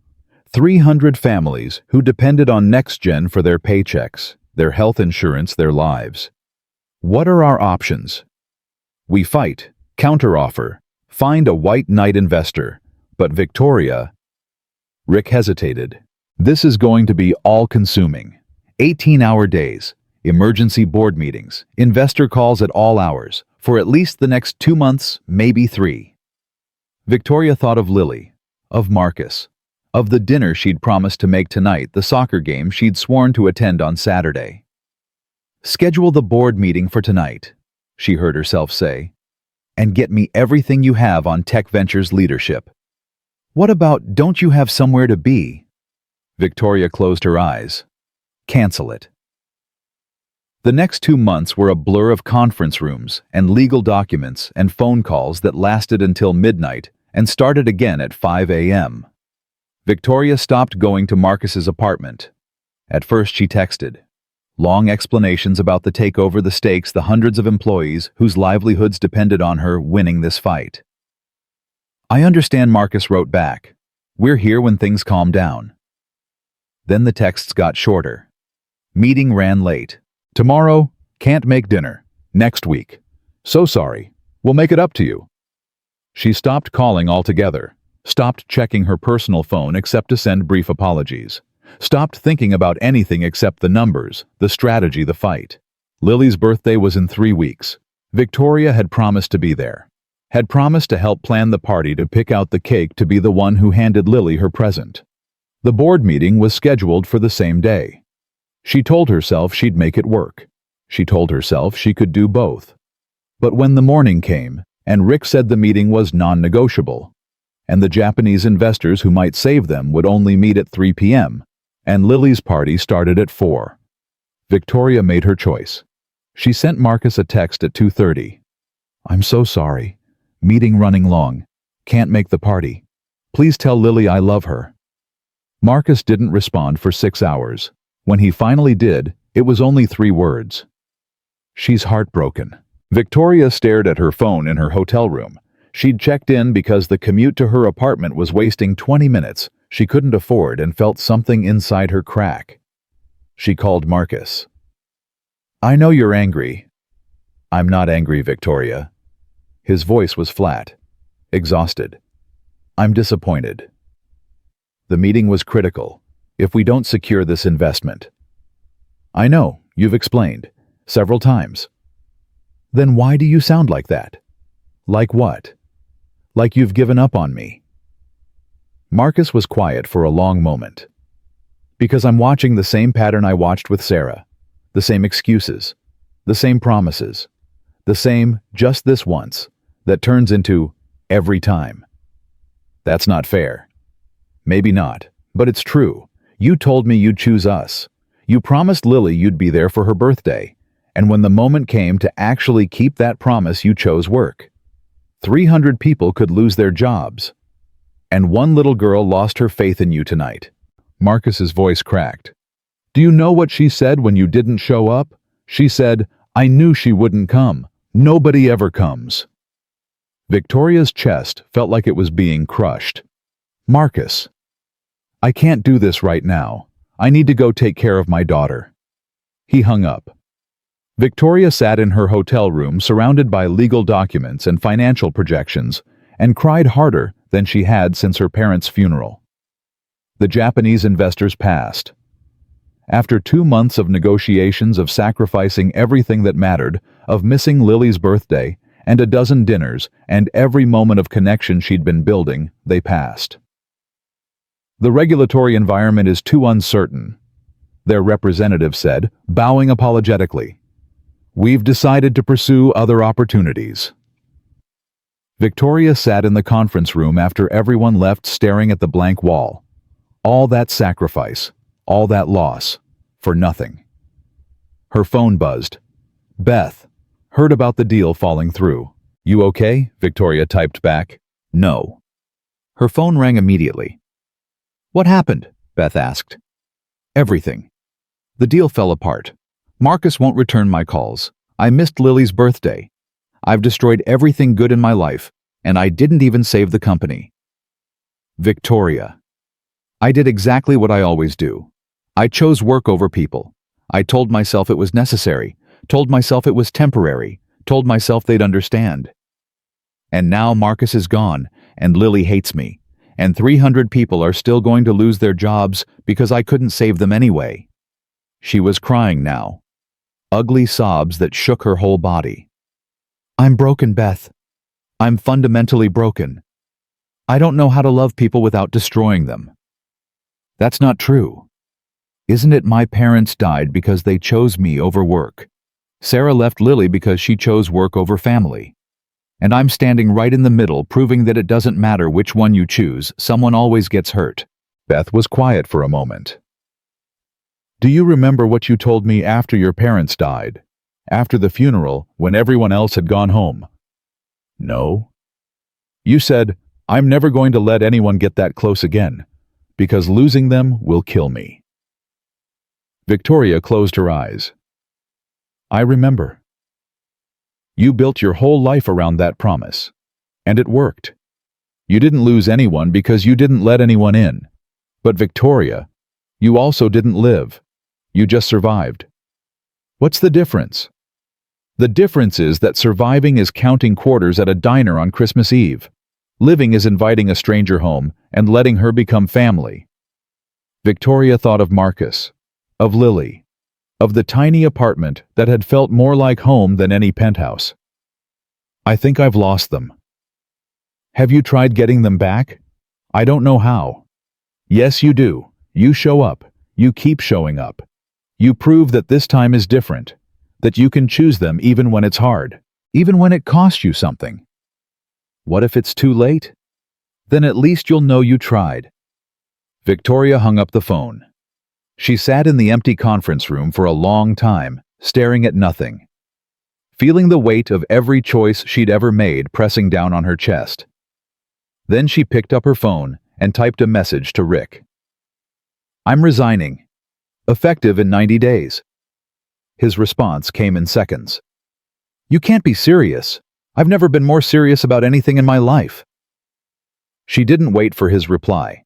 She was already walking to the parking garage, already getting in her car, already driving across town to a small apartment building that felt more like home than anywhere she'd ever lived. It was 11 p.m. when she arrived. She sat in the parking lot staring at the windows on the third floor. The lights were off. They were probably asleep. She got out anyway, climbed the 3 flights of stairs that creaked under her weight, stood outside apartment 3C, knocked. Nothing. Knocked again. The door opened. Marcus stood there in sweatpants and a t-shirt, his hair messy from sleep, his eyes red like he'd been crying. Victoria, I quit. What? I quit my job. Just now. I sent Rick my resignation. 90 days and I'm done. Marcus stared at her. You can't just, that's your company. Your life's work. You were right. Victoria's voice cracked. You were right about everything. I've been using work as a shield, using it to avoid the terrifying reality of actually loving someone and risking losing them. She took a shaky breath. I missed Lily's birthday. I missed dinners and soccer games and bedtime stories. I told myself it was necessary, that I was saving jobs, that it was just temporary. And you know what? None of it mattered. The deal fell through anyway. All that sacrifice, all that loss for nothing. Marcus was quiet. I'm not asking you to forgive me, Victoria continued. Not yet. Maybe not ever. But I'm asking you to let me prove that I can choose differently, that I can be the person Lily needs, that I can be the partner you deserve. Victoria, I know I've broken promises. I know I've hurt her, hurt you, and I know that words don't mean anything after what I've done. But I'm here. I'm standing in front of you at 11 p.m. telling you that I'm choosing you, both of you, over everything else. Marcus looked at her for a long moment. Then he stepped aside. Come in, we need to talk. They sat on the couch, the same couch where they'd shared their first kiss, where Victoria had slept those first 2 nights, where they'd built something beautiful before she'd torn it apart. Lily cried for an hour after her birthday party, Marcus said quietly. She kept asking why you didn't come, why you chose work over her. Victoria's heart shattered. I know. Do you? Because I'm not sure you understand what you did to her. She trusted you, Victoria. She let you in even though her mother left, even though she'd sworn she'd never trust anyone again. And you proved her worst fears true. I know. Then why? Why did you do it? Victoria stared at her hands. Because I was scared. Because saving the company felt safer than loving you. Because if I could control the outcome, if I could fix the problem through hard work and sacrifice, then I wouldn't have to face the terrifying reality that some things can't be controlled, that people leave, that love doesn't protect you from loss. She looked up at him. I've spent 15 years believing that if I just worked hard enough, if I just stayed focused enough, I could protect myself from ever feeling that kind of pain again. And when the takeover threatened everything I'd built, I fell right back into that pattern. I chose the thing I could control over the people I couldn't. Marcus was quiet for a long time. And now? Now I understand that the only way to protect yourself from loss is to never have anything worth losing. And I don't want that anymore. I want you. I want Lily. I want burned pancakes and crooked Christmas trees and a life that feels like something, even if it means risking everything. Victoria. I'm not asking you to decide tonight. I'm asking you to let me prove it. Let me earn back Lily's trust. Let me show both of you that I can choose differently. Marcus stood up and walked to the window, his back to her. When Sarah left, he said slowly, I made Lily a promise. I told her I would never let anyone hurt her like that again. I told her I would protect her, even if it meant keeping people away. He turned to face her. When I let you in, I broke that promise. I let you get close to her knowing you might hurt her. And you did. Victoria felt tears sliding down her cheeks. I know. But here's the thing. Marcus walked back to the couch and sat beside her. You came back. Sarah never came back. She walked out that door, and she never looked back. But you're here at 11 p.m. telling me you quit your job and you're ready to fight for us. I am. That doesn't fix what you did. It doesn't undo the hurt. I know. But it's a start. He took her hand. If you're serious, if you're really willing to put us first, then we can try again. But Victoria, I need you to understand something. Anything. If you break another promise to Lily, we're done. Not because I want to punish you, but because I can't watch her go through that again. She's a child. She can't keep rebuilding her trust just to have it demolished. I understand. Do you really? Victoria met his eyes. Yes, and I promise you, I promise both of you, I won't let you down again. Marcus studied her face for a long moment. Whatever he found there must have been enough because his shoulders finally relaxed. Okay, we try again. Thank you. Don't thank me yet, you have a lot of work to do. I know. Victoria squeezed his hand. But this is the kind of work I want to do. This is the only work that matters. They sat together in silence as the clock ticked past midnight. And somewhere in the tiny bedroom, Lily stirred in her sleep, dreaming of a family that was still broken, but might have a chance of being whole again. The hardest conversation came the next morning. Victoria arrived at 8, before Lily woke up. She and Marcus sat at the small kitchen table with coffee. Neither of them touched, rehearsing what to say, how to say it, knowing that words could only do so much. She's going to be angry, Marcus warned. I know. She might not forgive you right away. I know that too. And you can't push her. She needs to come to it on her own timeline. Victoria nodded, her hands wrapped around the cold mug. Marcus? Yeah. Thank you for giving me another chance. Don't thank me yet. Thank me when you've earned it. The bedroom door opened. Lily walked out in her unicorn pajamas, rubbing sleep from her eyes. She stopped dead when she saw Victoria at the table. What are you doing here? The flatness in her voice cut deeper than any accusation. I came to talk to you, sweetheart, if that's okay. Lily looked at her father. Daddy. It's okay, Lilybug. Miss Victoria wants to tell you something. You don't have to say anything back if you don't want to. Lily hesitated. Then she walked to the table and climbed into her usual chair, keeping her eyes on the table, not looking at Victoria. I'm listening. Victoria took a breath. I missed your birthday party, and I'm sorry. Silence. I know sorry doesn't fix it. I know I made you a promise and I broke it. And I know that I'm not the first person to do that to you. Lily's jaw tightened. I'm not going to make excuses, Victoria continued. I'm not going to tell you that work was more important because it wasn't. Nothing is more important than you.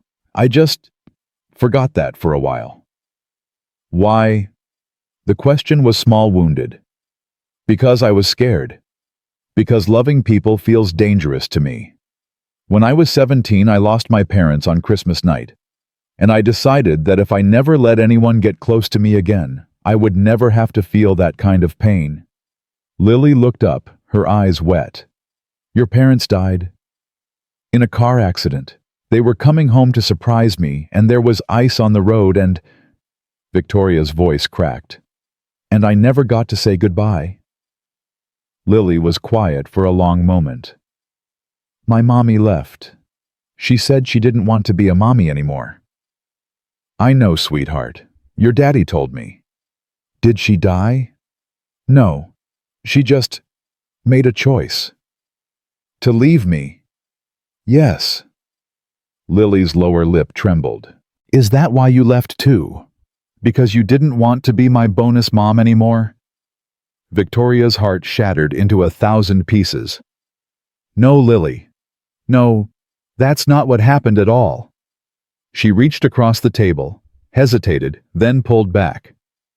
I wanted to be there. I wanted to see you blow out your candles and open your presents and eat too much cake. But I made a mistake. I let something that felt urgent become more important than something that actually mattered. Work. Yes, work. Work is always more important to grown-ups.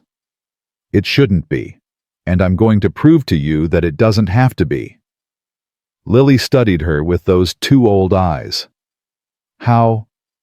I quit my job. Lily blinked. You did? Yesterday. I told them I'm leaving in 3 months. After that, I won't be a CEO anymore. I'll just be me. Why? Because being a CEO was making it impossible to be the person I want to be. The person who shows up for birthday parties. The person who reads bedtime stories. The person who chooses you. Lily was quiet for a long time. Victoria could see her processing, weighing, deciding whether to trust again. My mommy never came back, Lily finally said. She said she would, and she didn't. I know. How do I know you won't do that? You don't. Victoria's voice was steady, despite the tears streaming down her face. I can't prove it to you with words.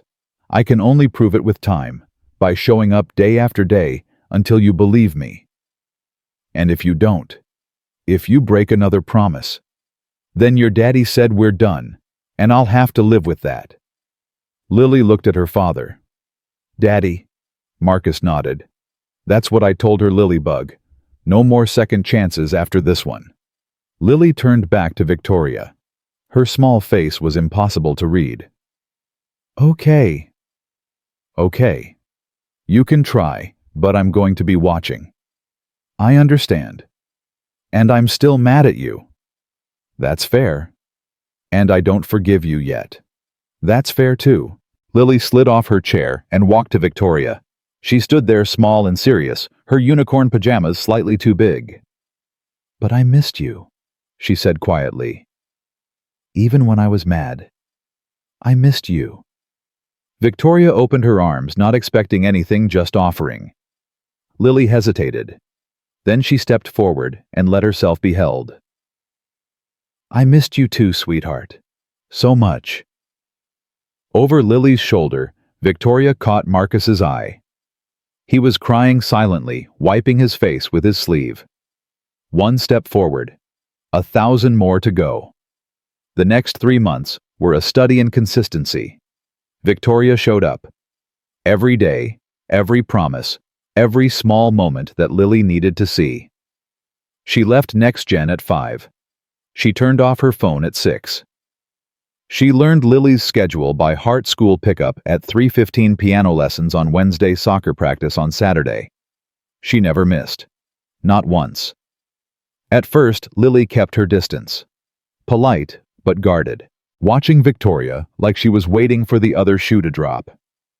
You came to practice, Lily said one Saturday, genuinely surprised. I said I would. I know, but...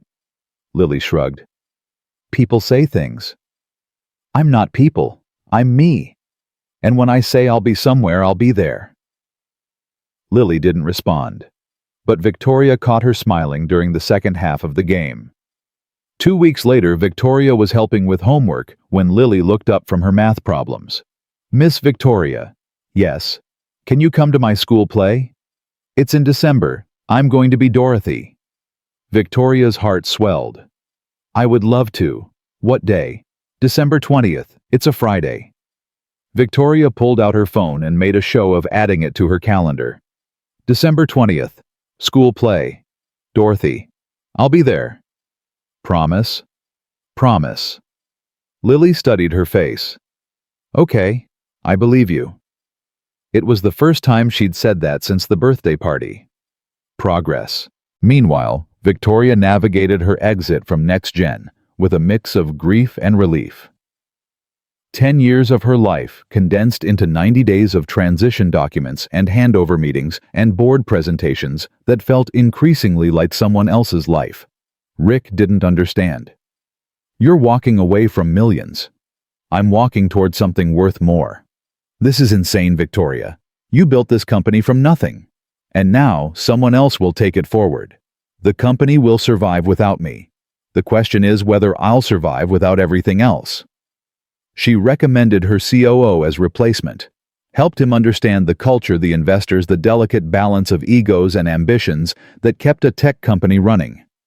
And every evening, she drove to Marcus's apartment and helped make dinner. "You're different," Marcus said one night after Lily was asleep. "Different how?" "Lighter, less like you're carrying the weight of the world on your shoulders." Victoria considered this. "I spent 10 years believing I was indispensable, that if I stepped away, everything would collapse. But you know what happened when I announced my resignation." "What?" "The stock price went up 2%. Marcus laughed. "I'm serious. 2%. Apparently, investors thought I was overworking myself and the company would be more stable with someone less intense." "How do you feel about that?" "Honestly relieved. Turns out I'm not as important as I thought I was. Turns out the world keeps spinning whether or not I'm there to push it." Marcus reached over and took her hand. "You're important to us." "That's different." "Is it?" Victoria looked at him. This man who taught her that love wasn't dangerous, that opening your heart wasn't weakness, that the best things in life couldn't be bought or controlled or scheduled into quarterly objectives. "Yeah," she said softly. "It's different, because you actually see me, not the CEO, not the company, just me. I like just you." "I'm starting to like her too." They sat in comfortable silence, the apartment settling around them. "I want to ask you something," Marcus said. "Anything. After your 90 days are up, what happens then?" "I've been thinking about that. I want to do consulting, but not the corporate kind. There are nonprofits that need tech expertise, but can't afford big firms. I could help them, make a difference without losing my soul." "That sounds amazing." "It sounds terrifying. I've never done anything without knowing exactly where it would lead. This feels like jumping off a cliff. Sometimes that's the only way to learn you can fly." Victoria smiled. "When did you get so wise? Raising a 6-year-old. You learn things." "Like what?" "Like nothing is as scary as it seems. Like most problems can be solved with snacks and naps. Like love isn't something you feel, it's something you do over and over, even when you're tired, even when it's hard." Victoria leaned her head on his shoulder. "I love you, Marcus." "I love you too." They stayed like that until Victoria had to leave, until the night pressed in and real life resumed. But something had shifted. The cliff didn't seem so scary anymore. December 20th arrived. Victoria woke up at 6 a.m., immediately checked her calendar, and felt her heart rate spike. School play. Dorothy. 6 p.m. She'd cleared the entire day. No meetings. No calls. No emergencies. Rick had strict instructions not to contact her unless the building was literally on fire. She spent the morning helping Marcus prep the celebration dinner they'd planned for after the show. Lily's favorite spaghetti with meatballs, garlic bread, and chocolate cake for dessert. "You're nervous," Marcus observed. Is it obvious? You've checked your phone 15 times in the last hour. I'm not checking for work. I'm checking the time. Still nervous. Victoria stopped pacing and forced herself to sit down. What if something goes wrong? What if there's traffic? What if... Victoria! Marcus took her hands. The school is 10 minutes away. The show starts at 6. It's currently 11 a.m. You have 7 hours. I know. This is important. I know it is. If I mess this up, you won't. But if I do, you won't? He squeezed her hands. Because you're not the same person who missed her birthday. You've spent 3 months proving that. Lily sees it. I see it. You just need to see it yourself. Victoria took a shaky breath. Okay. You're right. I'm being ridiculous. You're being human. There's a difference. At 4 p.m., Victoria drove to the apartment to pick up Marcus. At 4:30, they picked up Lily from the school's backstage area where she was getting into her Dorothy costume with the other kids. You're here, Lily said, her face splitting into a grin. I'm here. You're really here. I told you I would be. Lily threw her arms around Victoria's waist. I believed you, but I was still a little scared. I know, sweetheart, but I'm here. And I'm going to be in the front row watching you be the best Dorothy this school has ever seen. What if I forget my lines? Then you make something up. The audience won't know the difference. Lily laughed. That's what Daddy said. Your daddy is very smart. I know. He's the smartest person I know. Except maybe you. Victoria's heart swelled. Go get ready. We'll be watching. Lily ran off to join her classmates, her Dorothy dress swirling behind her. Marcus and Victoria found seats in the front row. The auditorium was filling up with parents and grandparents, everyone clutching phones to record their children's performances. She's going to be amazing, Victoria said. She's going to forget at least half her lines. She's still going to be amazing. Marcus laughed and put his arm around her. Yeah, she is. The lights dimmed, the curtain rose, and there was Lily standing center stage in her blue checkered dress, clutching a stuffed dog that was supposed to be Toto. Toto, she said, her voice loud and clear. I've a feeling we're not in Kansas anymore. Victoria cried through the entire performance. She cried when Lily sang Somewhere Over the Rainbow. Slightly off key, but with so much heart, it didn't matter. She cried when Lily forgot her lines and made something up that was actually funnier than the original. She cried when Lily clicked her ruby slippers together and said, "There's no place like home," with such conviction that the whole audience held their breath. And when the curtain fell and the applause thundered through the auditorium, Victoria was on her feet before anyone else cheering so loud her voice cracked. Lily found them afterwards still in costume, her face flushed with excitement and relief. Did you see me? Did you see? I saw everything, sweetheart. You were incredible. I forgot the part about the Tin Man's heart. You improvised. It was better than the original. Really. Really. Lily's face grew suddenly serious. Miss Victoria. Yes. Thank you for coming. I wouldn't have missed it for anything. I know. Lily smiled, and it was like watching the sun break through clouds. I know you wouldn't. That's why I love you. Victoria dropped to her knees and pulled Lily into a hug. I love you too, Lily. So much. Over Lily's shoulder, she saw Marcus watching them, tears streaming down his face. Come on, Victoria said, pulling back. Let's go home and have spaghetti. And chocolate cake. And chocolate cake. Best night ever. They walked out of the auditorium together, Marcus on one side, Victoria on the other, Lily between them holding both their hands, just like families do. That night, after Lily was in bed and the dishes were done and the leftover cake was wrapped in the fridge, Victoria and Marcus sat on the couch in their usual positions. You did it, Marcus said quietly. Did what? Proved yourself. Not just to Lily. To yourself. Victoria was quiet for a moment. I was terrified all day. Part of me kept waiting for something to go wrong, for work to call with an emergency, for traffic to make me late, for the universe to prove that I couldn't really change. But it didn't. No, it didn't. Marcus turned to face her. Victoria, I need to tell you something. Her heart stuttered. What? When you walked out after Lily's birthday, I didn't think you'd come back. I thought that was it, another person who'd decided we weren't worth the effort. Marcus, let me finish. When you showed up at 11 p.m. and told me you'd quit your job, I didn't believe you. I thought it was guilt talking. Heat of the moment. That you'd change your mind in the morning. I almost did, Victoria admitted. About 15 times. But you didn't. No. Why not?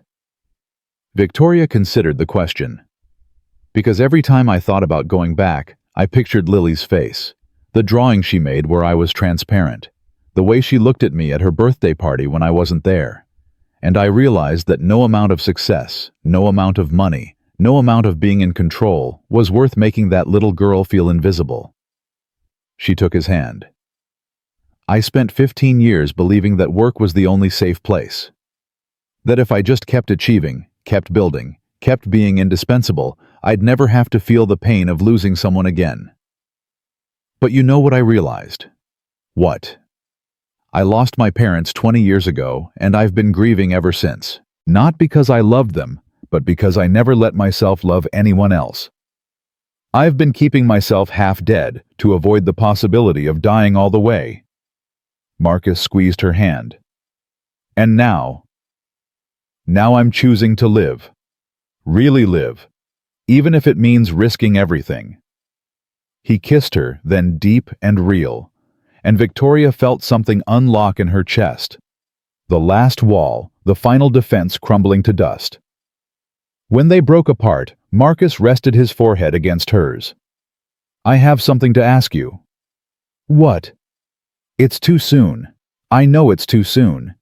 We've only been back together for 3 months, and everything is still fragile. Marcus. What? Ask me. He pulled back and looked at her. Move in with us. Victoria blinked. What? I know it's crazy. I know your apartment is nicer and bigger and actually has an elevator that works. But Lily asked me this morning if you were going to live with us forever, and I didn't know what to say, and... Yes. Marcus stopped mid-sentence. Yes. Yes, I'll move in with you. Just like that. Just like that. Victoria smiled. I've spent enough of my life overthinking everything. Some things you just know. Your apartment is a place where I sleep. This is home. Marcus's eyes were wet. You're sure? I've never been more sure of anything. He pulled her into a hug so tight she could barely breathe. I love you, Victoria. I love you too. Both of you. From the bedroom, a small voice called out, Are you guys being mushy again? They both laughed. Go to sleep, Lilybug, Marcus called back. I can't sleep if you're being mushy. Victoria stood up. I'll go tuck her in. She walked to the bedroom and found Lily sitting up in bed, sparkles clutched to her chest. You're still here, Lily said. I'm still here. Are you going to be here tomorrow? Yes. And the day after? Yes. And forever. Victoria sat on the edge of the bed. I'm going to move in with you and your daddy. Is that okay? Lily's eyes went huge. For real? For real?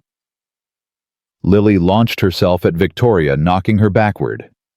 Best Christmas present ever. Christmas is still a week away, sweetheart. This is my early present. Santa told me. Victoria laughed and held her close. Time for sleep, Dorothy. Will you read me a story first? Of course. Victoria read The Night Before Christmas, the same book from their first night together, the pages worn soft from years of love. By the time she reached the last line, Lily's eyes were closed. I love you, Miss Victoria, Lily murmured. I love you too, sweetheart. Sleep now. Victoria walked back to the living room, where Marcus was waiting. "She okay?" "She's perfect." They sat together on the couch, planning where Victoria's things would go, how they'd rearrange the bedroom, whether they needed a bigger bed. Outside, snow began to fall, and for the first time in 20 years, Victoria looked forward to Christmas. Victoria moved in on December 23rd. It took exactly 1 carload. She stood in the parking lot of her old apartment building, looking at the boxes in her trunk clothes. A few books, some photographs, Sparkles the unicorn that Lily had insisted she keep. That was it. 32 years of life condensed into a single trip. "You okay?" Marcus asked, helping her load the last box. "I spent 10 years accumulating things, expensive things, designer things, things that were supposed to prove I'd made it." Victoria looked at the boxes. "And this is all that actually matters. We can go back for more if you want. There's nothing else I want." They drove across town in comfortable silence, Lily bouncing in the back seat. "Which room is going to be Miss Victoria's?" Lily asked for the 4th time. "She's sharing my room, Lilybug. We talked about this. But where will her stuff go? We'll figure it out. What if there's not enough room? Then we'll make room. What if—" "Lily." Victoria turned around to face her. "I don't need much room, just enough space to be with you and your daddy. That's all I've ever wanted." Lily grinned. "Okay, but I'm helping you unpack." "Deal." Unpacking took 20 minutes. Lily insisted on organizing Victoria's clothes by color, which resulted in a system that made no logical sense, but made Lily extremely proud. "See, now you can find everything. Lily, my black sweater is between my yellow shirt and my purple dress. Black goes with everything, so it can go anywhere." Victoria looked at Marcus, who was trying very hard not to laugh. "She has a point," he said. "She has chaos. There's a difference." "Chaos is creative," Lily announced. "That's what Mrs. Patterson says." Victoria surrendered. Some battles weren't worth fighting. That night, they had dinner at the small table that was now crowded with 3 place settings instead of 2. The apartment felt different with Victoria's things scattered throughout her coffee mug on the counter, her jacket on the hook, her shoes by the door next to Marcus's work boots, and Lily's pink rain boots. "It looks like you live here," Lily observed. "I do live here now, sweetheart." "I know, but now it looks like it too." Lily beamed. "That's even better."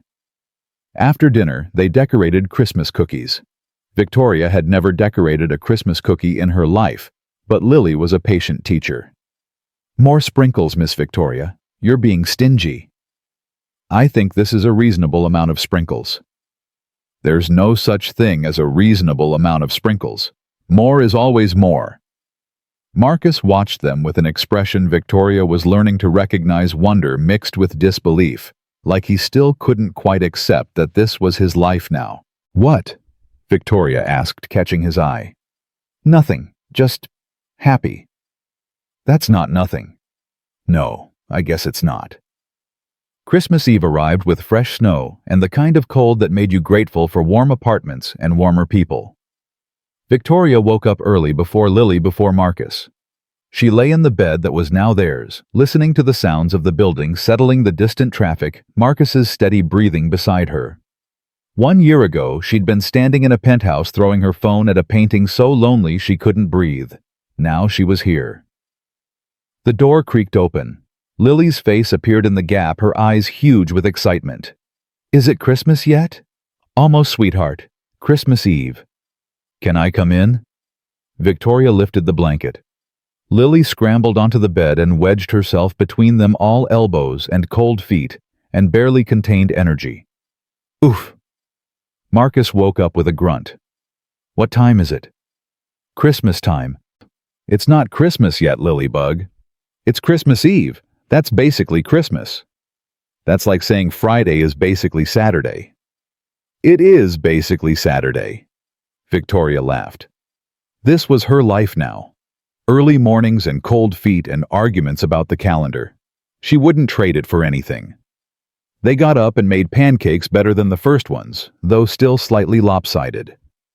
Lily helped mix the batter while Marcus handled the griddle, and Victoria set the table with the mismatched plates that had become hers now too.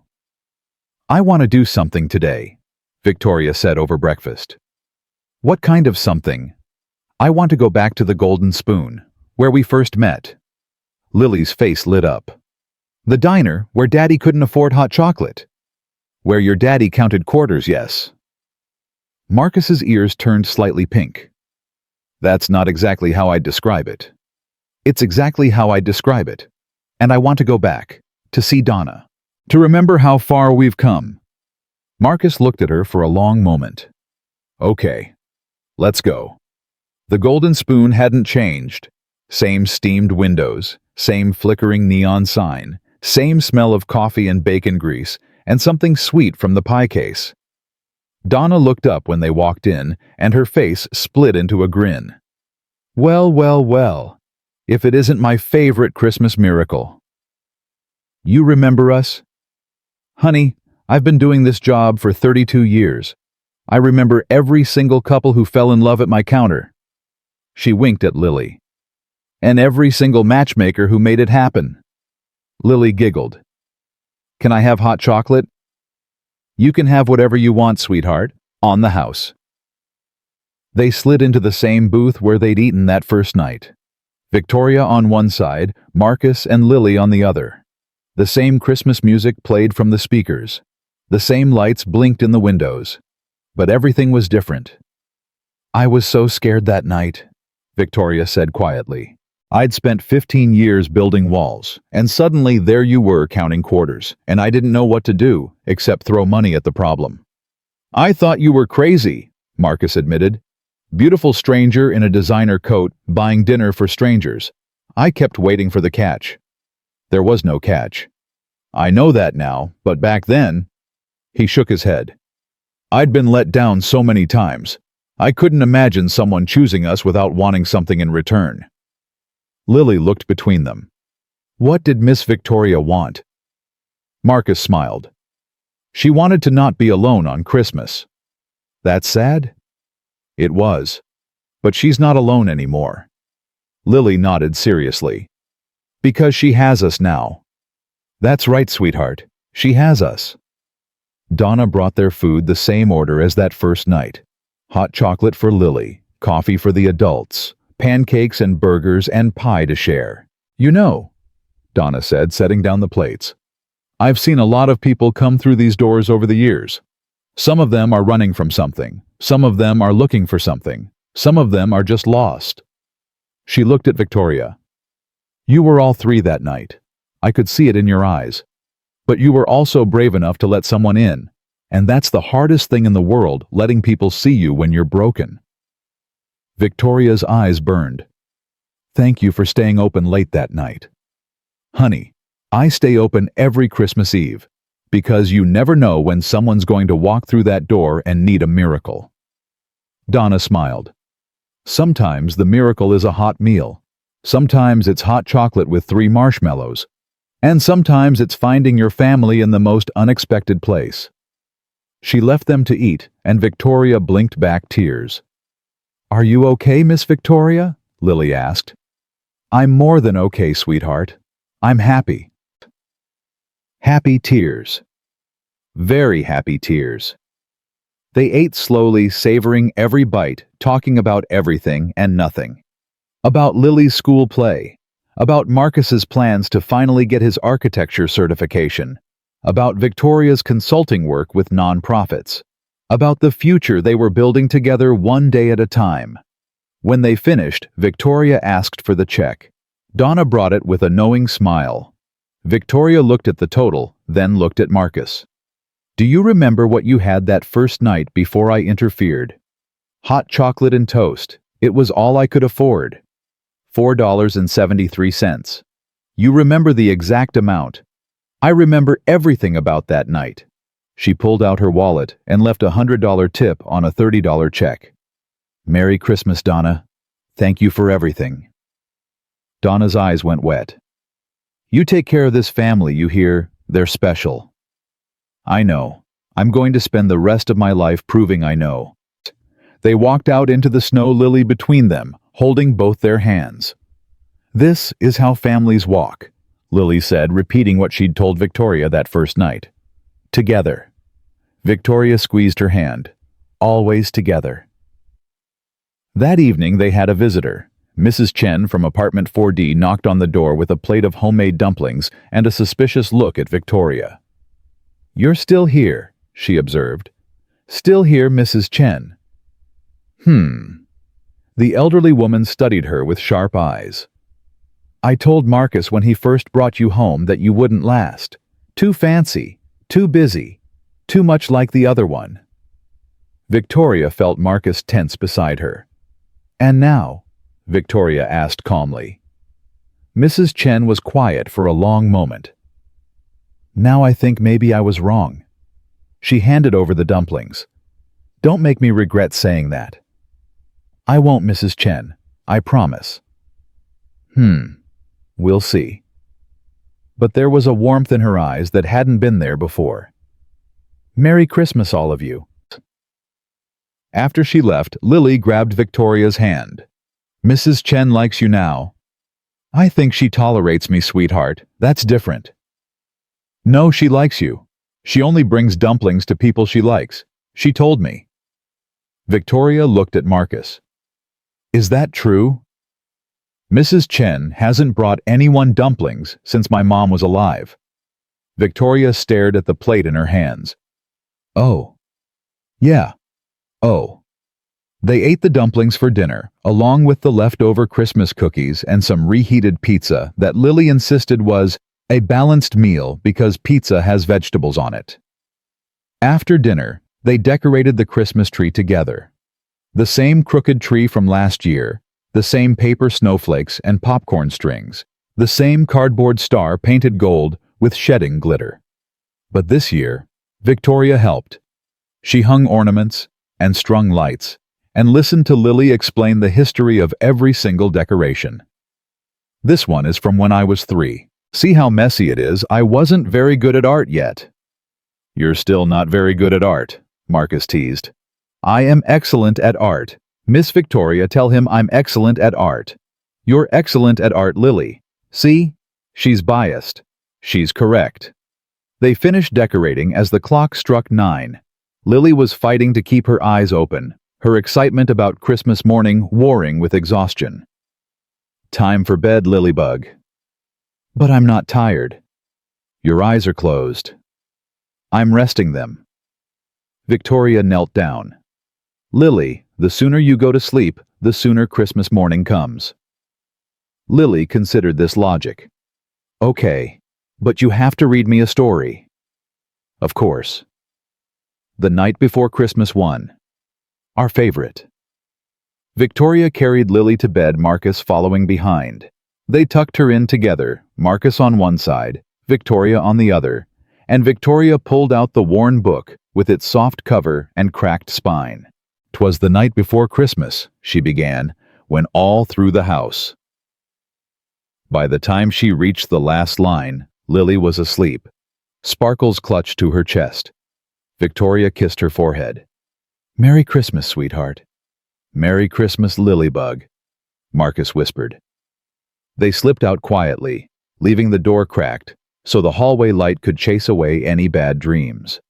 Back in the living room, Marcus pulled Victoria onto the couch beside him. "Thank you," he said quietly. "For what?" "For staying. For proving me wrong. For loving my daughter like she's your own." "She is my own, maybe not by blood, but by choice, and choice is stronger than blood." Marcus was quiet for a moment.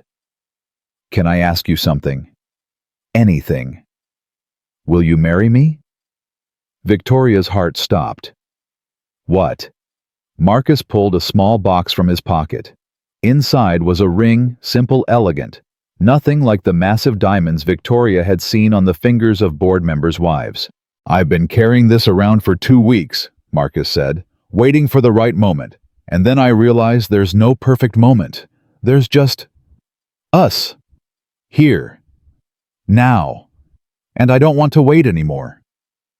"Marcus, I know it's fast. I know we've only been back together for a few months. I know there are 1,000 reasons to wait to be careful to make sure this is real." He looked at her, his hazel eyes bright with love and fear and hope. "But I've spent enough of my life being careful. I've spent enough time protecting myself from the possibility of getting hurt. And you know what I've learned? What? That being careful doesn't prevent pain. It just prevents joy.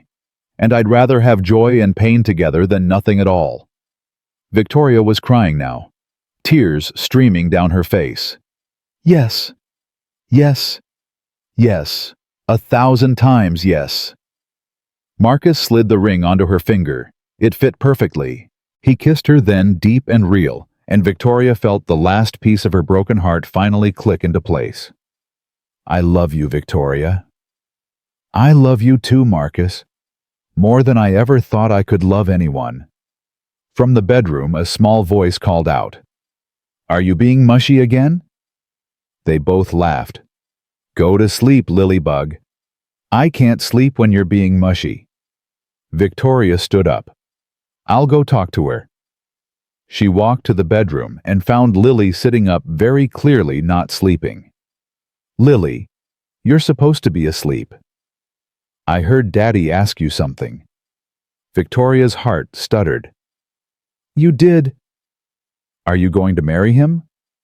"Yes, sweetheart, I am." Lily's face broke into the biggest smile Victoria had ever seen. "Does that mean you're going to be my mom now?" Victoria sat on the edge of the bed. "I would be honored to be your mom, Lily, if you want me to be." "I do. I've wanted it forever." Lily threw her arms around Victoria's neck.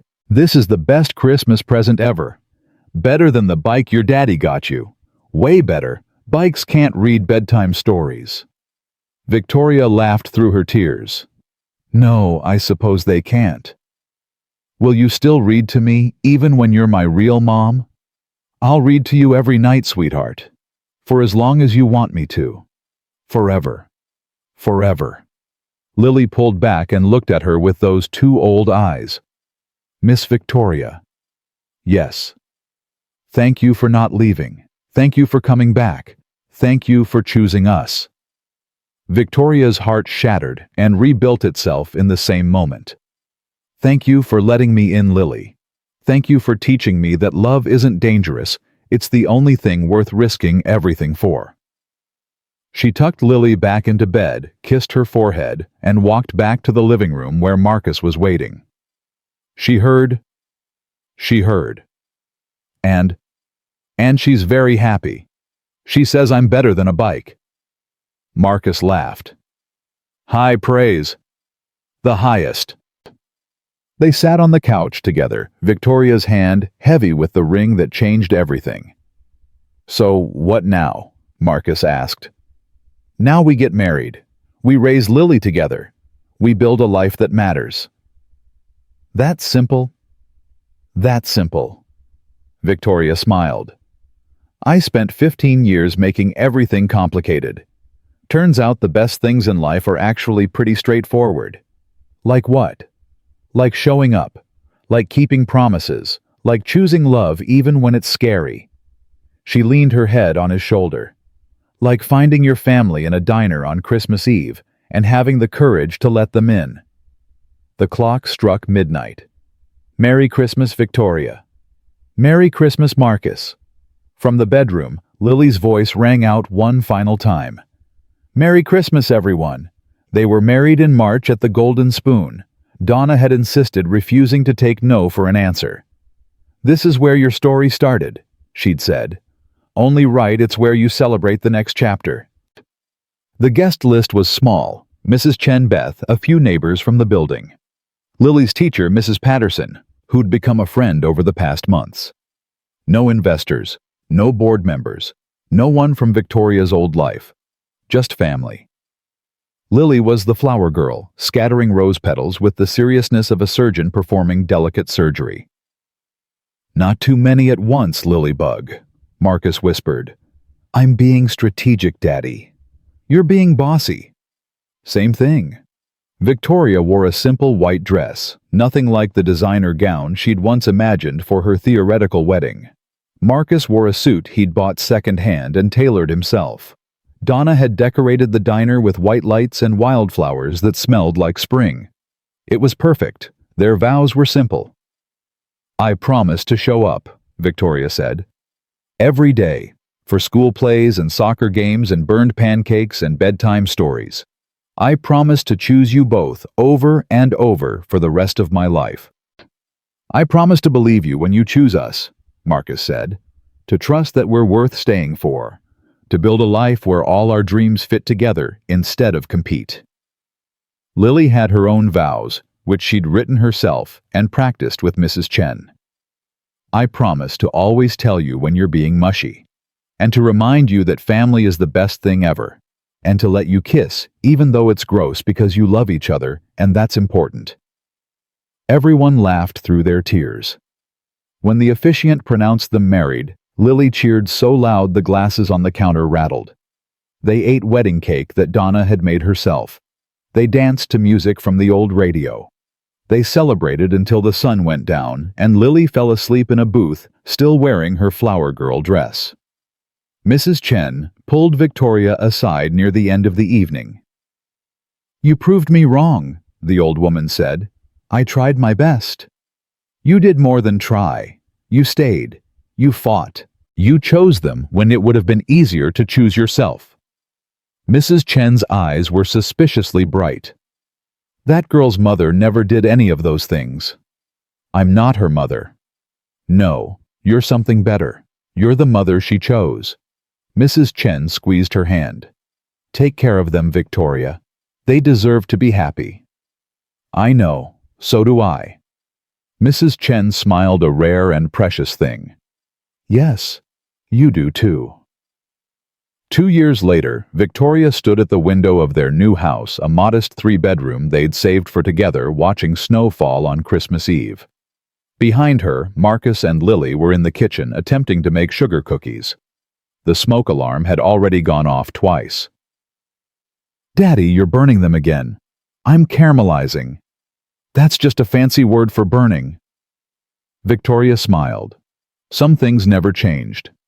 Her phone buzzed. A text from Rick, who still reached out occasionally. "Next Gen hit record profits this quarter. You'd be proud." She typed back, "I am proud. But I'm also happy. And it turns out you can't buy that." She set the phone down and walked to the kitchen, where Lily, now 8, was covered in flour, and Marcus was attempting to salvage a tray of blackened cookies. "Can I help? Please." Lily grabbed her hand. "Daddy is hopeless." "I am not hopeless. I am learning." "You've been learning for 2 years." Victoria laughed and took over the cookie decorating while Marcus handled the oven. They worked together in comfortable chaos, bumping into each other in the small kitchen, laughing at their mistakes, creating memories that would last long after the cookies were eaten. After dinner, spaghetti again, Lily's eternal favorite, they decorated the Christmas tree. A real tree this year, slightly crooked, covered in ornaments they'd collected together. The paper snowflakes from that first apartment. The ceramic star Lily had made in art class. A small picture frame with their wedding photo. And at the very top, the cardboard star painted gold with shedding glitter. "That star is falling apart," Marcus observed. "That star is perfect," Victoria said. "Don't you dare replace it." "I'm just saying. That star was the first beautiful thing I saw when you brought me home. It's staying forever." Marcus kissed her forehead. "Forever it is." They sat on the couch, their couch now in their house with their daughter, and watched the tree lights blink their uneven rhythm. "Mama." Lily's voice was sleepy. Victoria's heart still swelled every time she heard that word. "Yes, sweetheart." "Can you tell me the story again, about how you found us? Don't you know it by heart by now?" "I do, but I like hearing you tell it." Victoria pulled Lily closer. "Once upon a time, there was a woman who had everything except the one thing that mattered. She had money and success and a penthouse that could fit 10 of the apartment where she learned what love really meant. Lily snuggled against her. And then what happened? Then on Christmas Eve, she walked into a diner because she couldn't stand being alone anymore. And she saw a man counting quarters to buy his daughter hot chocolate. And she saw a little girl with a missing front tooth who looked at the world like it was full of magic. That's me. That's you. And the woman did something she'd never done before she let someone in. She bought them dinner, and they invited her home, and she discovered that the thing she'd been running from her whole life love connection family was the thing she needed most. And then you married Daddy. And then I married your daddy. And now we're a family forever. Victoria kissed the top of Lily's head. Forever and ever. Later that night, after Lily was asleep and the house was quiet, Victoria and Marcus sat together on the couch, watching the snow fall outside. Happy, Marcus asked. More than I ever thought possible. Any regrets? Victoria thought about the penthouse, the company, the $60 million she'd walked away from. About the 15 years of walls and loneliness, and believing that success was the same as safety. Only one. Marcus tensed. What? I wish I'd found you sooner. I wish I hadn't wasted so many years being afraid. Marcus relaxed, pulling her closer. You found us when you were ready. That's what matters. I almost didn't, though. I almost walked past that diner. But you didn't. No, I didn't. They sat in silence, watching the snow pile up outside. I love you, Victoria. I love you too, Marcus. Thank you for saving me. You saved yourself. I just gave you somewhere to land.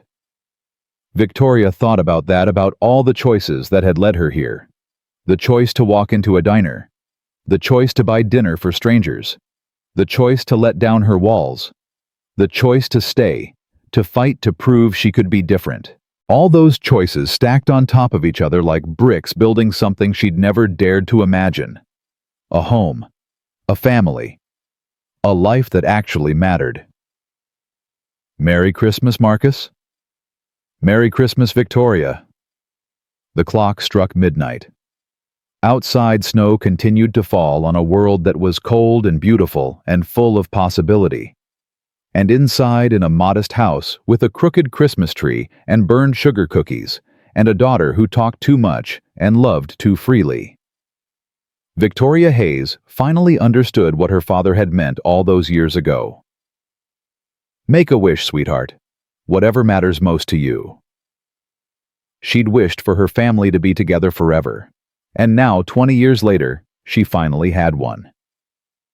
Not the family she was born into, that one was gone, carried away by ice and grief and a Christmas night that had shattered everything. But a family she'd chosen. A family that had chosen her back. A family built not on blood or obligation, but on the simple, terrifying, magnificent decision to show up and keep showing up even when it was hard, even when it hurt, even when every instinct screamed to run. That was the real Christmas miracle, Victoria realized. Not the magic of one night, but the magic of every night after. The magic of ordinary days strung together like lights on a tree. The magic of promises kept and trust rebuilt, and love chosen over and over again. The best Christmas gifts weren't wrapped in paper. They were wrapped in courage, in vulnerability, in the decision to let someone into your life who might just save you.